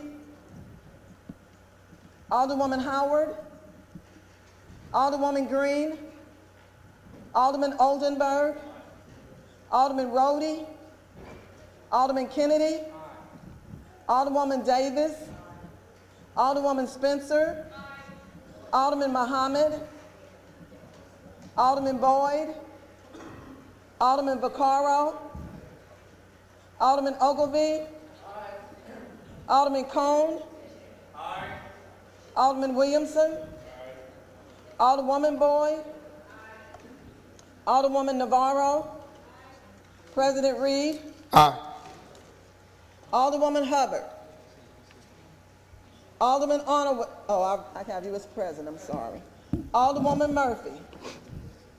Alderwoman Howard. Alderwoman Green. Alderman Rhodey. Alderman Muhammad. Alderman Boyd. 21 aye votes, 1 present. By vote, stay in the motion, Alderman from first, and reconsider the vote for the perfection of Board Bill number 233. Is there a request for roll call? All right, so there's been a request for roll call. And again, I try to be as lenient as possible, but understand that it is strictly prohibited that once I begin to put the vote, nothing else happens in the chamber. So if you stand up and say objection or something, all of that stuff is off the table until the vote is completed. Understand that, and make sure that if you want to do a roll call vote, be on your toes and call roll call before we begin to put the vote. So there's been a request for roll call for Board Bill number 233, the perfection of Board Bill number 233. It was motioned by the Alderman from the 27th, seconded by the Alderman from the 19th. Madam Clerk, please call the roll. Alderwoman Tyus. Alderwoman Middlebrook. Alderman Bosley. Alderman Moore. Alderwoman Hubbard. Alderwoman Ingracia. Alderman Kotar. Alderwoman Rice.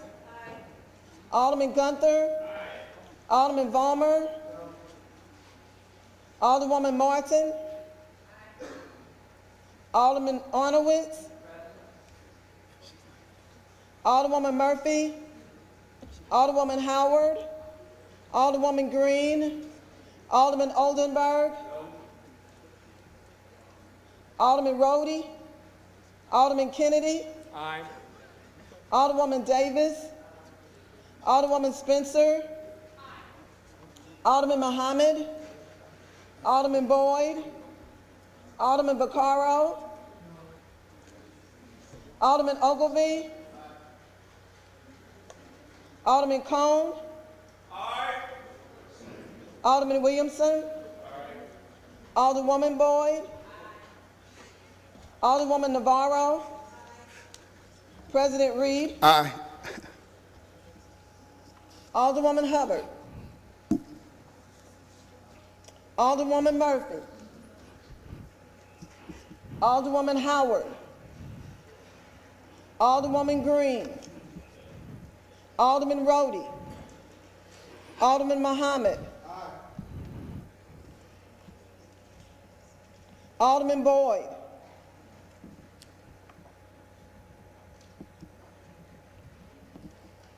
$18 aye votes, 3 no votes, 2 present. By vote, you sustain the motion of the Alderwoman from the 27th and perfect Board Bill 233. Now we have Board Bill 262. Board Bill 262 as amended, sponsored by Alderman Rhodey and orders affirming adoption of the City Foundry St. Louis RPA redevelopment plan and the RPA 2 redevelopment area and RPA 2 redevelopment project, authorizing the execution of a redevelopment agreement between the city and Faux Pas for the City Foundry St. Louis RPA 2 redevelopment project, prescribing the form and details of said agreement, designating Faux Pas Partners as developer of the RPA 2 redevelopment area, making certain findings with respect thereto, authorizing other related actions in connection with the redevelopment of certain property within the RPA 2 redevelopment area, and containing a severability clause. Alderman from the 19th, you recognize on the perfection of Board Bill 262 as amended. Thank you, Mr. President and members of the board. I was asked by the alderperson from the 17th Ward to move this Board Bill 262 as amended and requesting perfection. It's been moved by the Alderman from the 19th that we perfect Board Bill 262 as amended and entertain a second on that motion. Alderman from the 10th and 23rd. Please proceed, Alderman. Thank you. This ordinance is affirming the opportunity for the City Foundry project to start its second area of development. In this plan, as it has been talked about for over a year and a half now, is located on Forest Park, the old foundry site that had been sitting abandoned for almost 10 years. We were excited when we heard this in the HUD's committee. They're bringing in companies that have never been in the state of Missouri. And so we'll see a lot of new retail opportunities there, jobs, and most especially the construction jobs that will be available to make this a reality. Thank you. All right. Alderman from the 1st. So since we have to do this, I'm requesting a roll call right now before I even get into it. And second of all, I rise in opposition to this board bill. as I will continue to rise in opposition to TIFs granted in the 17th Ward. The alderman from the 17th last week, and I wish he was here because I don't like to talk behind people's back, I like to talk in front of their face, made a lot of misstatements talking about hating on the Central West End. I actually, when I moved to St. Louis, lived in the Central West End in the 5000 block of Waterman, right after they had made it the 28th Ward when it used to be the 25th Ward. I don't hate on the Central West End. I do a lot of my shopping there. I eat there. But I also am familiar with how many TIFs that have been going to that community, more than almost every other TIF put together. The alderman is now the chair, the sponsor, not the person who is doing the board bill, but Alderman Rhodey is now the chair of HUDs, and he's talked about how we are going to clean up the TIF process, but he's steady bringing TIF. And so when he talks about hating on Central West End, I would say the alderman from the 17th is one that violated my rights and those of the people who lived in the real 20th Ward. So his story was incorrect. I don't hate on the Central West End, but he did hate on the people in North St. Louis. And he talked about all the jobs and the things that it brings because of all the TIFs. If you would put the development money in North St. Louis, which I was doing, we would get the same kind of jobs. We would have all the same things. We are doing an incorrect development in the city of St. Louis. We are deciding that certain parts of the city don't exist and that they don't have a right to exist and do development. And when you have a limited resource, it has to be allocated in a fair manner. It is not allocated in a fair manner. And I also want to address what the alderman said about the black wards that touched the Central Quarter, how they were doing real well. That is the whole point that they have made. We have something called the Team 4 plan that says we dismiss North St. Louis. We don't give them any services. We don't do anything. No development. In fact, we still have an employee who his name is in the Team 4 plan who still works at SLDC right now. And so when you don't do development correctly in my community, you don't make sure, if we restricted and said there can only be so many TIFs in the city and so many have to go to the places where they need to be and so much tax incentive, there has to come a time when we're not giving all the development money to downtown and the Central Quarter. And I'm looking over here at somebody, it's like a blast from the past, looking at the former alderman from the 22nd Ward, because I can see him sitting back here many years ago and us having this same conversation. And here it is 25 years later, and the only thing that has gotten, that has happened during this time with the development, it has gotten much worse, and we're doing less and less in North St. Louis, except for the adjacent wards that touch the Central Quarter. So if we don't touch the Central Quarter, so the 2nd Ward doesn't touch the Central Quarter, the 1st Ward don't touch the Central Quarter, the 21st Ward don't touch the Central Quarter, the 4th Ward is kind of getting near it now, but so what I heard, the 22nd kind of does and the 26th, if you don't touch the Central Quarter, you mean we don't exist? I would submit to you that before this terrible board did racial gerrymandering, that the 20th Ward was the Central Quarter in North St. Louis, and right now where people shop is the places where we were doing things, and you broke that all up. And then for him to be so arrogant talking about that I hate on the Central Quarter when he did racist voting and took away our rights to vote and our right and stole money from us, that's ridiculous, and I'm never going to support it, and I don't care how he intimidates some of these other people down here and goes to the post and sicks them on people. This is wrong to put all this development in in downtown, in the Central Quarter wards, and act like the other people don't exist. We don't have people spending the time on it. We don't have a plan for it. The plan that was, we eradicated it. When they came and did redistricting, the former mayor, Francis Slate, came over to my ward and said, "Oh, Sharon, you're doing so much development." Haven't got anything but one thing since I did that, because they tore that up. There has been a plan for many, many years when black people have successful communities from Oklahoma to Florida that people come in and destroyed it. It's a lot of way you destroy that. And what you do is you suck up all the resources and then you tell everybody else, "Oh, you're not doing your job." And then you jump on people and try to sick people on people who question what you're doing. It is hypocritical of this alderman to continue to bring these TIFs. He ought to be ashamed of himself, and he's a racist for what he did back to the 20th Ward, and he's a racist with his development, and I resent this.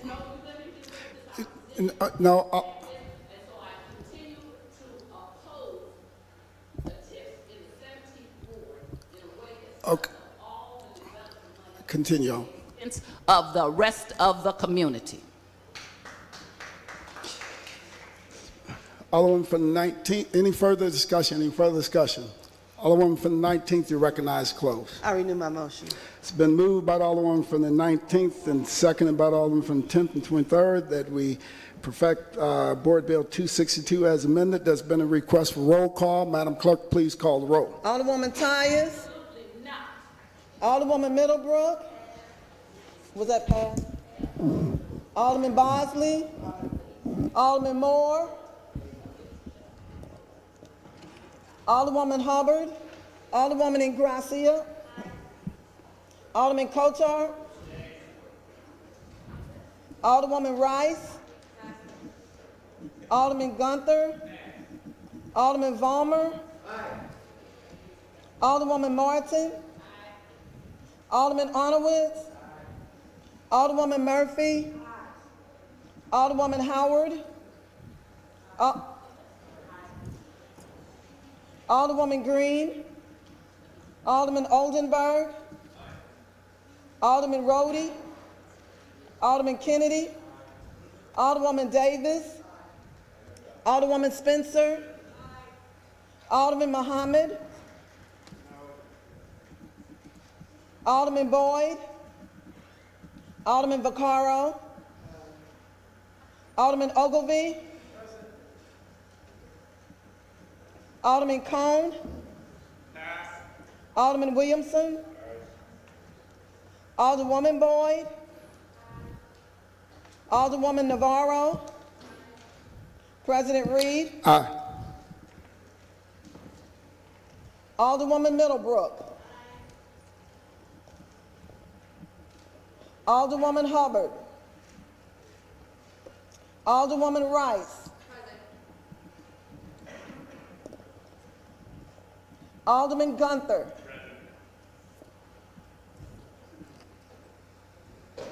Alderwoman Green. Alderman Rhodey. Alderman Boyd. Alderman Cone.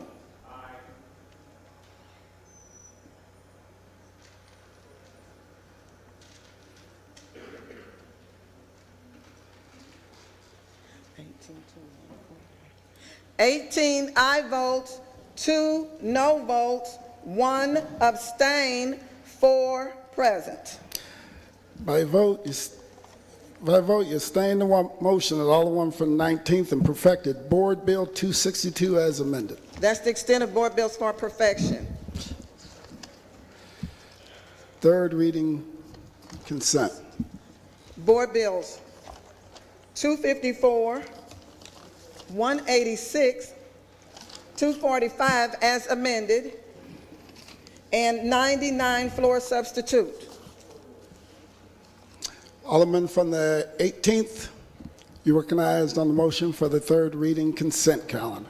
Mr. President, members of the board, I move for adoption of the perfection of the third reading consent calendar. Second. It's been moved by the Alderman from the 18th, seconded by the Alderman from the 25th. Any discussion? It's been moved and seconded that we third read and finally pass the aforementioned bills. Madam Clerk, please call the roll. Alderwoman Tyus. Alderwoman Middlebrook. Alderman Bosley. Alderman Moore. I didn't hear you. Alderwoman Hubbard. Alderwoman Ingracia. Alderman Kotar. Alderwoman Rice. Alderman Gunther. Alderman Vollmer. Alderwoman Martin. Alderman Arnowitz. Alderwoman Murphy. Alderwoman Howard. Alderwoman Green. Alderman Oldenburg. Alderman Rhodey. Alderman Kennedy. Alderwoman Davis. Alderwoman Spencer. Alderman Muhammad. Alderman Boyd. Alderman Vaccaro. Alderman Ogilvie. Alderman Cone. Alderman Williamson. Alderwoman Boyd. Alderwoman Navarro. President Reed. Alderwoman Hubbard. Alderman Gunther. Alderwoman Martin. Alderman Arnowitz. Alderwoman Green. Alderman Rhodey. Alderman Boyd.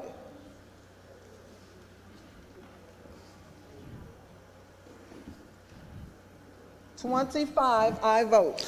By a vote, you sustain the motion. Alderman from the 18th and 3rd read and finally passed the aforementioned bills. That's the extent of third reading consent. There is one thing that, one additional change. The Alderman from the 26th has one bill that he would rather not third reading finally pass today. So Alderman, you're recognized for the motion to reconsider the previous vote on the third reading consent calendar. Yes, Mr. President, I'd like to make a motion to reconsider the previous vote on the previous vote on Board Bill 254. On the third reading calendar. Third reading consent calendar. It's been moved by the Alderman from the 26th, seconded by the Alderwoman from the 1st, that we reconsider the vote for third reading consent calendar. Any discussion? Any discussion? Madam Clerk, please call the roll. Alderwoman Tyus. Alderwoman Middlebrook. Alderman Bosley. Alderman Moore.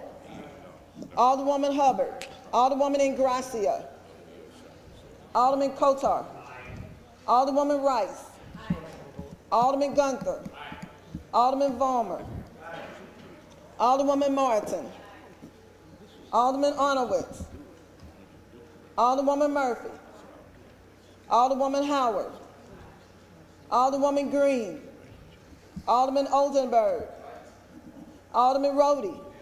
Alderman Kennedy. Alderwoman Davis.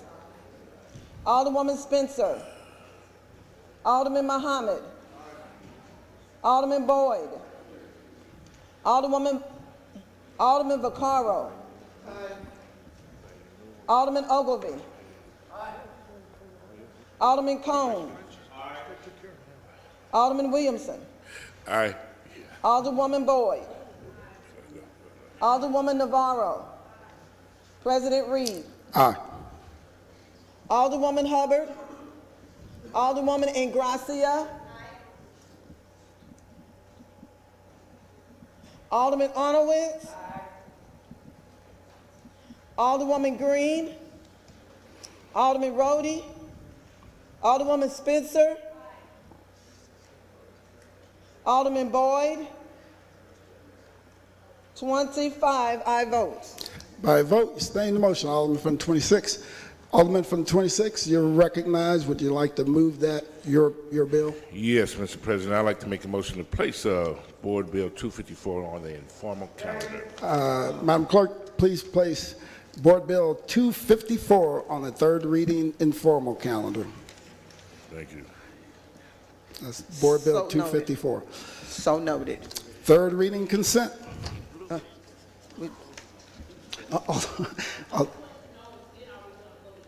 Yeah, we have to do it again. Before we move, any other bills, any of you sponsors want to hold any of your bills over till the sine die? All right. Going once, going twice. From this third reading consent calendar. If you want to hold them over until sine die, now is the time. Otherwise, they're passed today. All right. Madam Clerk, third reading consent. Alderwoman Tyus. No, I need you to call the bills again. We have to get the motion. Okay. Third reading consent. Board Bills 186, 245 as amended, and 99 floor substitute. Alderman from the 18th, you recognize on the third reading consent calendar. Thank you, Mr. President, members of the board. The Alderman from the 26th is making us do extra work. I move for adoption of the third reading consent calendar. Been moved by the Alderman from the 18th, seconded by the Alderman from the 25th. There's been a request for previous roll. Hearing no objection, motion carries. By your vote, you third read and finally passed the aforementioned bills. That's the extent of third reading consent. Third reading, report of engrossments. Board Bill 257, sponsored by Alderman Gunther, and ordinance approving a redevelopment plan for 3434 and 3436 Indiana. Alderman from the ninth. Alderman from the ninth, you recognize on third reading and final passage of Board Bill 257. Thank you, Mr. President. Members of the board, I would like to make a motion for the third reading and final passage of Board Bill 257. Moved by the Alderman from the ninth. I entertain a second on that motion. Seconded by the Alderman from the first. Please proceed, Alderman. Yes, Mr. President.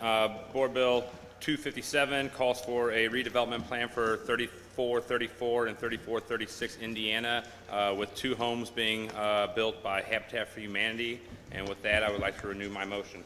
All right. Alderman from the 25th, any discussion? And it's been moved by the Alderman from the 9th, seconded by the Alderman from the 1st, that we third read and final pass Board Bill 257. There's been an objection to previous roll. Madam Clerk, please call the roll. Alderwoman Tyus, Alderwoman Middlebrook, Alderman Bosley, Alderman Moore, Alderwoman Hubbard, Alderwoman Ingracia, Alderman Kotar, Alderwoman Rice, Alderman Gunther, Alderman Vollmer, Alderwoman Martin, Alderman Arnowitz, Alderwoman Murphy, Alderwoman Howard, Alderwoman Green, Alderman Oldenburg, Alderman Rhodey, Alderman Kennedy, Alderwoman Davis, Alderwoman Spencer, Alderman Muhammad, Alderman Boyd, Alderman Vaccaro, Alderman Ogilvie, Alderman Cone, Alderman Williamson, Alderwoman Boyd, Alderwoman Navarro, President Reed, Aye. Alderwoman Hubbard, Alderwoman Rice, Alderwoman Green, Alderman Rhodey, Alderman Boyd, 23 aye votes, 1 no vote. By your vote, stay in the motion of the Alderman from the 9th and third read and finally passed Board Bill 257. Board Bill 264, sponsored by Alderman Gunther, and ordinance approving a redevelopment plan for 3450 Wisconsin. Alderman from the 9th or Alderman from the 25th? Yeah, Alderman from the 25th, you recognize on the third reading and final passage of Board Bill 264. Thank you, Mr. President. Today I rise to actually make a motion to send Board Bill 264 back to the informal calendar. I chair the Neighborhood Development Committee, which both of these board bills passed out of. However, I also, as the chair of that committee, sit on the Planning Commission, and this was brought to my attention during this week's Planning Commission hearing that this was voted on by the Committee for Neighborhood Development with the impression that it had already passed through the LCRA Commission and the Planning Commission, which was not the case, and the Planning Commission actually tabled this board bill at their Wednesday evening meeting, and therefore, since this bill has been perfected, I would like to throw it back onto the informal calendar for reconsideration at a later date. All right. Hey, Alderman from the 25th, just to clarify, when you opened, you said make a motion, do it. But to do that, you'd have to do with a 2/3 majority. But if at the request of the sponsor, you're just requesting that it be moved to... I'm going to request of the sponsor at the request of the sponsor, and you're just asking. Calendar, all right, Madam Clerk, at the request of sponsor, please place Board Bill 264 on the third reading and formal calendar. So noted. Board Bill 261, sponsored by Alderman Rhodey, and ordinance recommended by the Tax Increment Financing Commission of the city to amend the city boundary St. Louis redevelopment plan and redevelopment project areas by amending the redevelopment plan by combining redevelopment projects 2 and 3 into new redevelopment project 2, revising the boundary between redevelopment area 1 to new redevelopment area, changing the use in new redevelopment area 2 from residential to retail and office, revising the financing plan to remove tax abatement as incentive in a redevelopment area, activating the new redevelopment area 2, establishing the city boundary St. Louis RPA 2 special allocation fund, making findings with respect thereto, authorizing certain actions by city officials and containing a severability clause. Alderman from the 19th, you recognize on third reading final passage of Board Bill 261. Thank you, Mr. President, members of the board. I move for the final passage of Board Bill 261. Moved by the Alderman from the 19th, seconded by the Alderman from the 27th. Any discussion? Alderman from the 1st. I request for a roll call. And then I will say, I don't need to say anything else about Mr. Rhodey unless he puts my name back in his mouth again. So I will just stand to oppose it based on all the things I've said before. All right. It's been moved by the Alderman from the 19th, seconded by the Alderman from the 27th, that we third read and finally pass Board Bill number 261. Madam Clerk, please call the roll. Alderwoman Tyus. No. Alderwoman Middlebrook. Alderman Bosley. Alderman Moore. Alderwoman Hubbard. Alderwoman Ingracia. Alderman Kotar.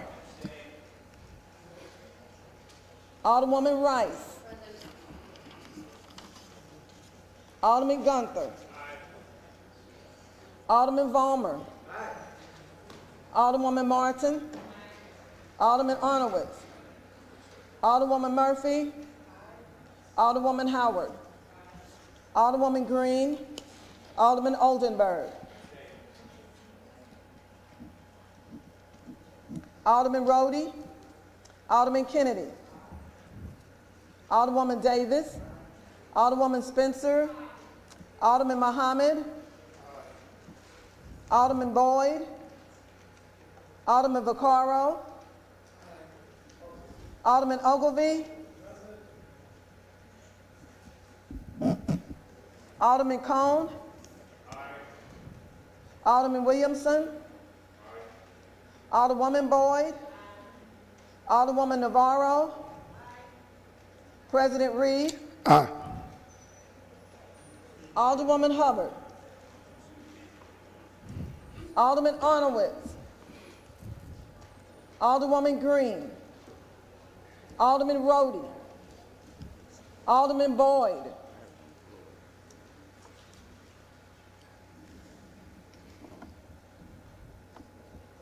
"19 aye votes, 1 no vote, 2 abstain, 2 present."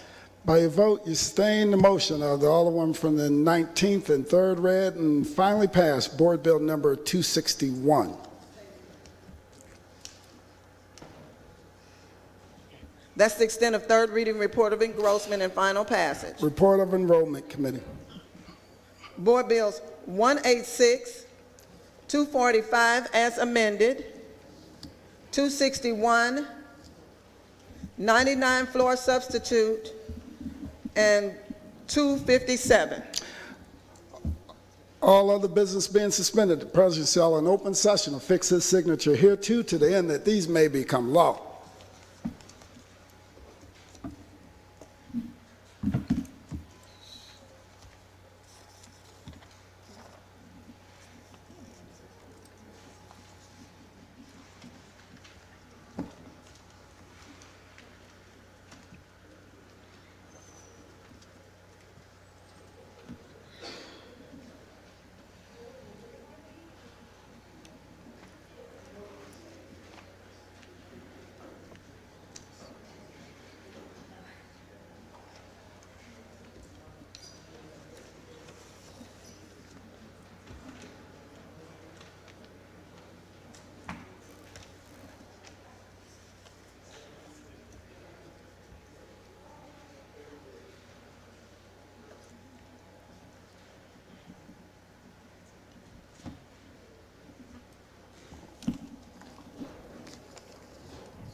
First reading of resolutions. Resolution 247, sponsored by Alderwoman Davis, the Board of Aldermen of the City of St. Louis, that we pause in our deliberations to oppose Missouri House Bill number 1922. Alderman from the 19th, you recognize on first reading of resolution 247. Mr. President, I request reading of the resolution. Madam Clerk, please read resolution 247.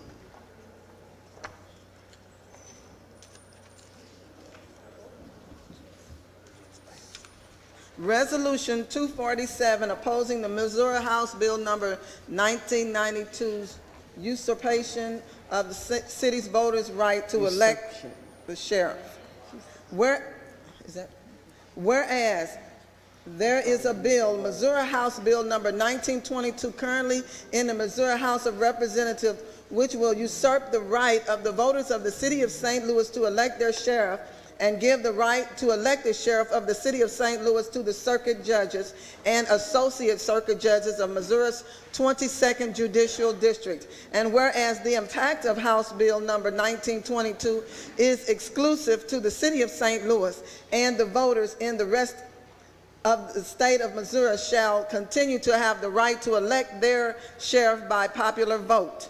And whereas the election of the sheriff in the City of St. Louis should not be subject to the rules and processes that differ from those in the rest of the state of Missouri.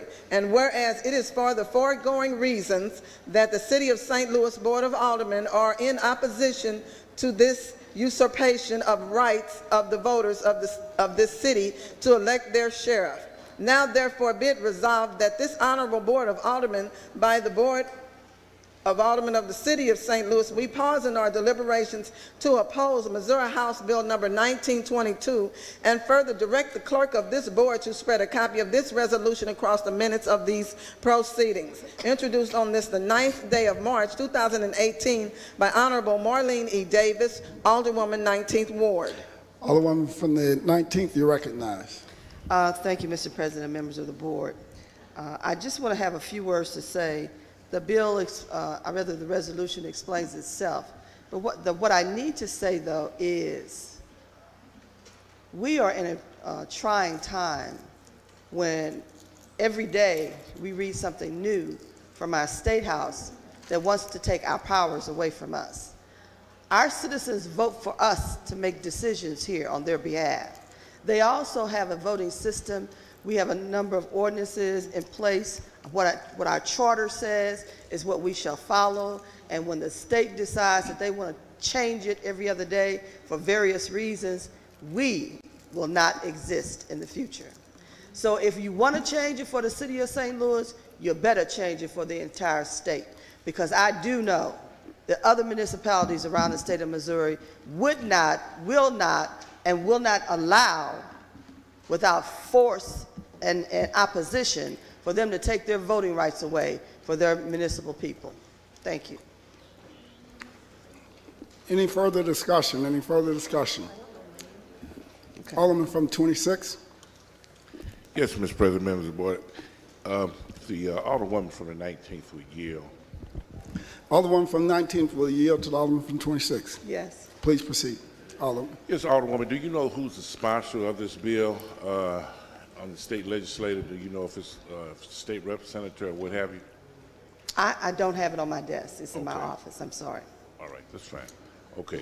But what I can do is I'll follow up and send that information to all the aldermen. Okay, thank you. And I'd like to have my name added onto this resolution. Thank you. All right, thank you. Alderwoman from the 1st. Mr. President, members of the board, I rise in support of this resolution and also would like to have my name added, and I would like to add a little bit more information, okay? One, we have already given over the circuit clerk to the appointment of the judges. Two, we have also given over the public administrator to the public of the judges.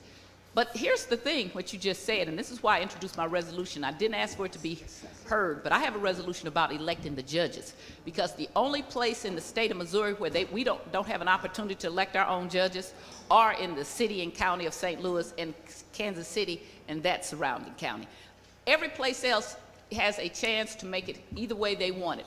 The Constitution does not allow us and the people, the city of Kansas City and the surrounding area to do that. So it is interesting to me that the people who don't want us to do elections about them, the judges, which that whole thing that happened with the verdict, Shockley verdict, was a judge that was appointed, not elected, and then was able to have a judge hearing instead of having a trial in which a jury was before us. So the people didn't get to have any say at all.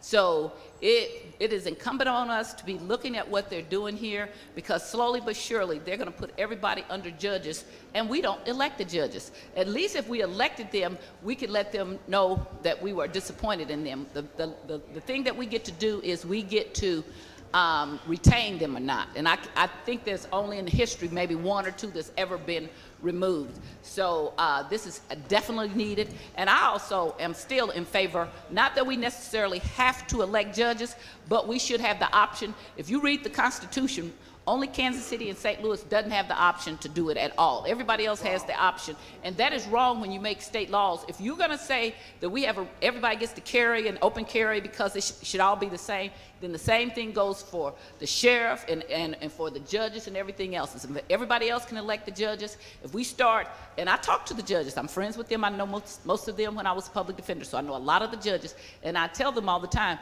the people don't want that, but they continue to go up there and they continue to march. And so if they're going to do this kind of thing, how you stop them from doing this is you start electing them, and they will pull back their powers. But as long as we say that's okay, that we don't get to elect judges, but they can keep going one at a time, taking away things, pretty soon the city residents won't have a say about who they elect.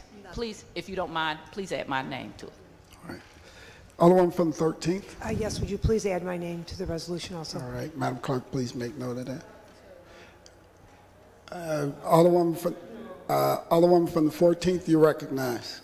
I would like to make a motion that we embank this. There's been an objection to embank. Okay. Can we call the roll? Yeah, there's been an objection to embank, so you can add your name. Anyone that would like their name added, please just give a list to the clerk. Alderman from the 19th. I renew my motion. Would you like to make a motion to it? Do you want to adopt it via unanimous consent? I would like to make a motion for this adoption of. You request unanimous consent? No, I was about to say adopt this resolution number 247. No. First, to adopt it today, you have to request unanimous consent. I shall request unanimous consent. Hearing no objection, please proceed, Alderman. Not make the motion.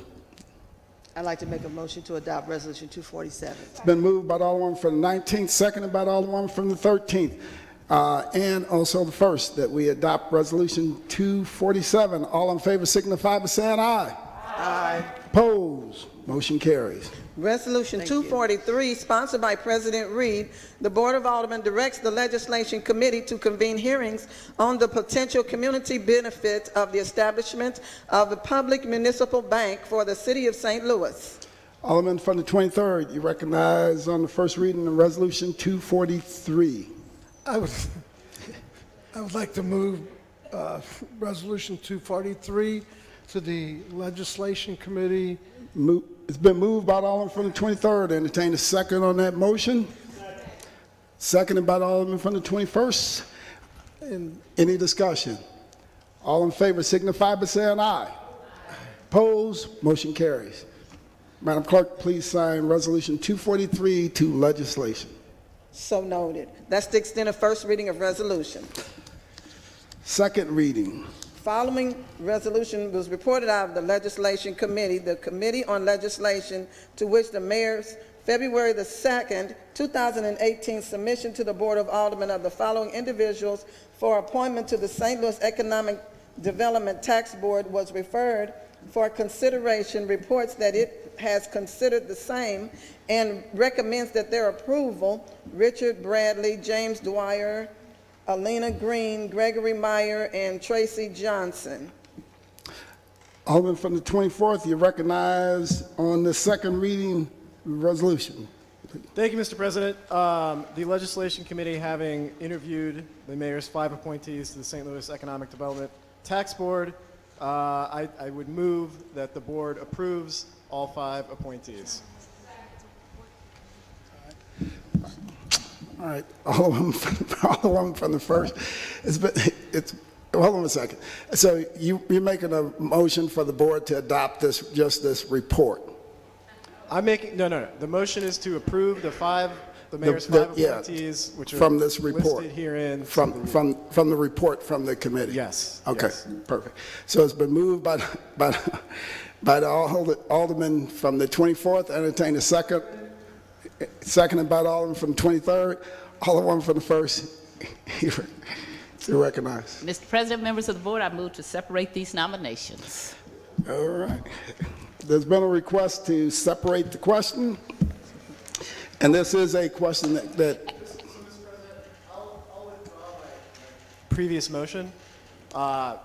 Is there? Okay. Yeah.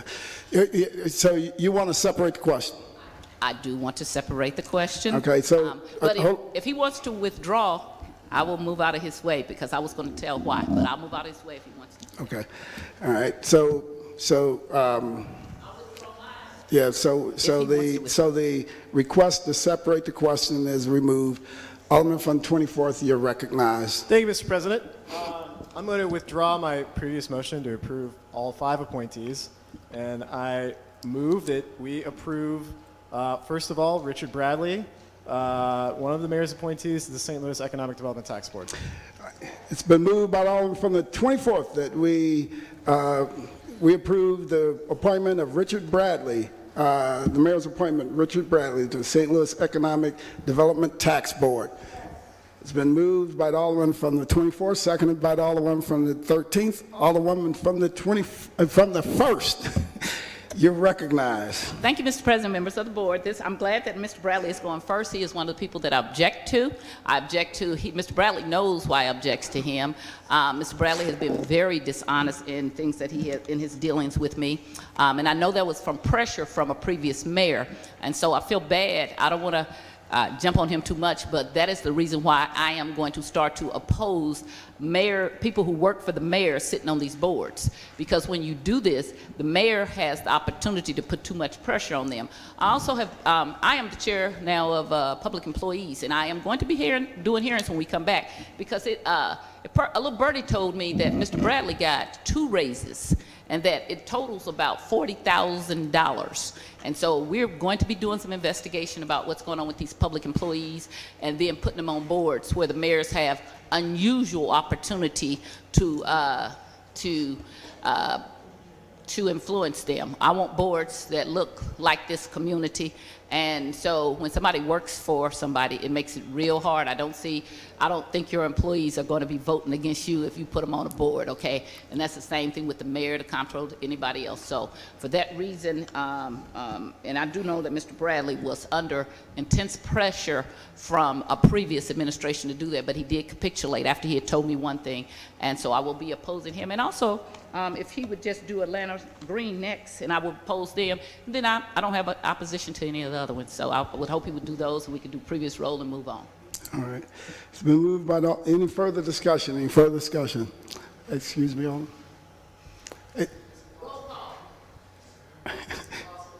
In my yes, you can still amend your previous motion. All right. Maybe just for simplicity's sake. You want to add Alana Green? If you would permit me, I would happily add Alana C. Green to the previous motion. All right. So the motion has been amended to add Alana C. Green and Richard Bradley. So the motion before us, that's been moved by the alderman from the 24th, seconded by the alderman from 13th, is to approve the mayor's appointments to the St. Louis Economic Development Tax Board of Richard Bradley and Alana C. Green. Alderwoman from the 1st, you recognize. Because I don't have anything with Alana. I like her, actually. Roll call. All right. There's been a request for roll call.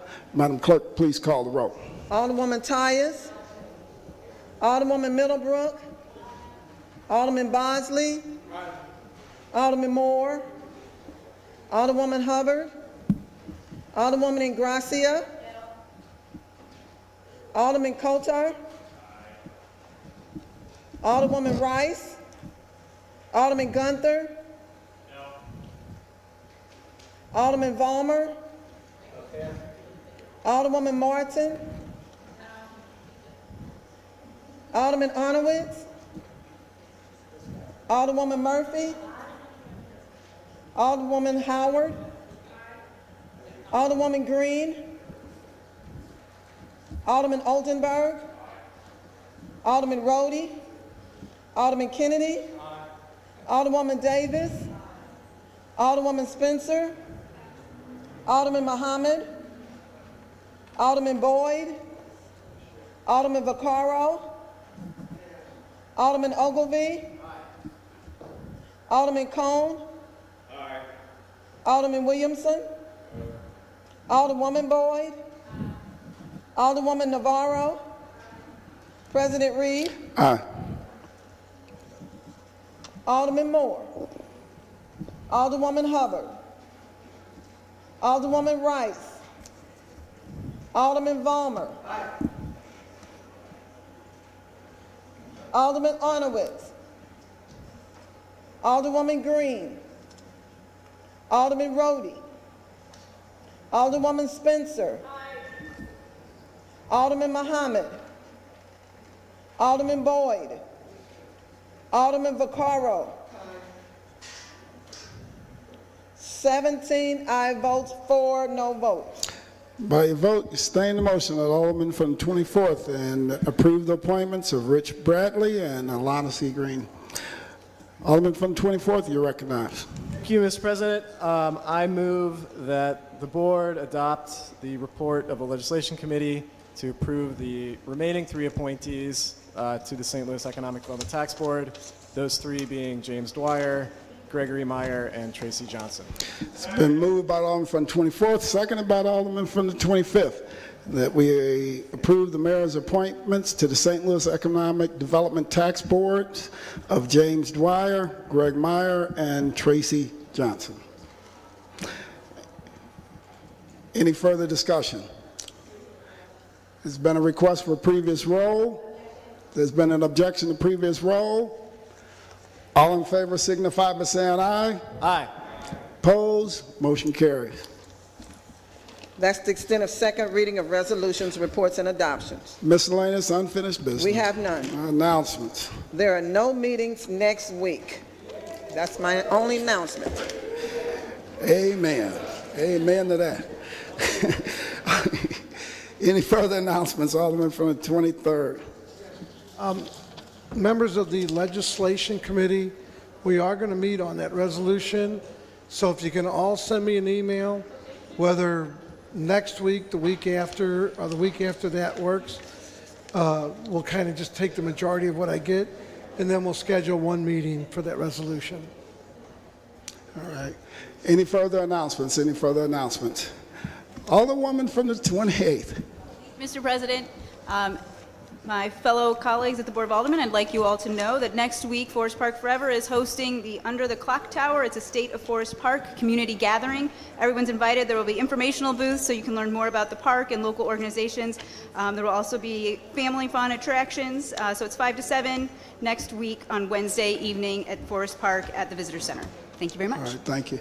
Any further, Alderman from the 24th? Thank you, Mr. President. Every St. Patrick's Day for the last 32 years, my neighborhood Dogtown has hosted a small parade. We do so again Big one. this year. I make the announcement this year because we're doing it at 10 a.m. this year, and I need to acknowledge the efforts of many people within the Dogtown community to develop a structure for joint ownership of the parade with the Ancient Order of Hibernians, who have put on the last 31 versions of the parade. Everybody is cooperating and getting along, and we now have a permanent entity within the neighborhood that helps run the parade, and I think that will be to the benefit of the neighborhood and to the event in the future. So I wanted to give a shout out to Dogtown United and also say come to Dogtown March 17th. Thank you. All right, thank you. Any further announcements in front? Alderman for the 19th? Thank you, Mr. President, members of the board. I just wanted to announce and acknowledge that the Urban League of the Metropolitan Area has totally sold out their Centennial Dinner, which is March 24th, and they are going to have as a guest speaker Viola Davis, and the entertainment will be Eric Benet. But the great thing about this organization is that in celebrating their 100 years, they are going above and beyond to establish new programs that will serve our community. And I just got the numbers the other day that last year they served over 600,000 individuals in this region. Thank you. All right. We did not get a chance to hear at the start of the meeting from the Alderman from the 10th, so we're going to give him an opportunity to instead of starting us off, to wrap us up. Well, luckily I didn't throw my notes away. I'm getting too old to remember what I wrote. But as we're gathered here, is it still the 9th? What day is this? Okay, yes. Been here a while. It was on this day in 1454 that Amerigo Vespucci was born. Luckily, when they named the United States after him, they used his first name and not his last name. And on this day in 1964, the first Ford Mustang was produced. But most importantly, this is Meatball Day. And we are lucky to have the spokesman for National Meatball Day on our board, so the Alderman from the 23rd will be signing autographs in the lobby later. Thank you. All right. All right. No further announcement. No further. Alderman from the 8th, from 25th. Yeah, actually, I do want to just commemorate a certain person's birthday that happened yesterday.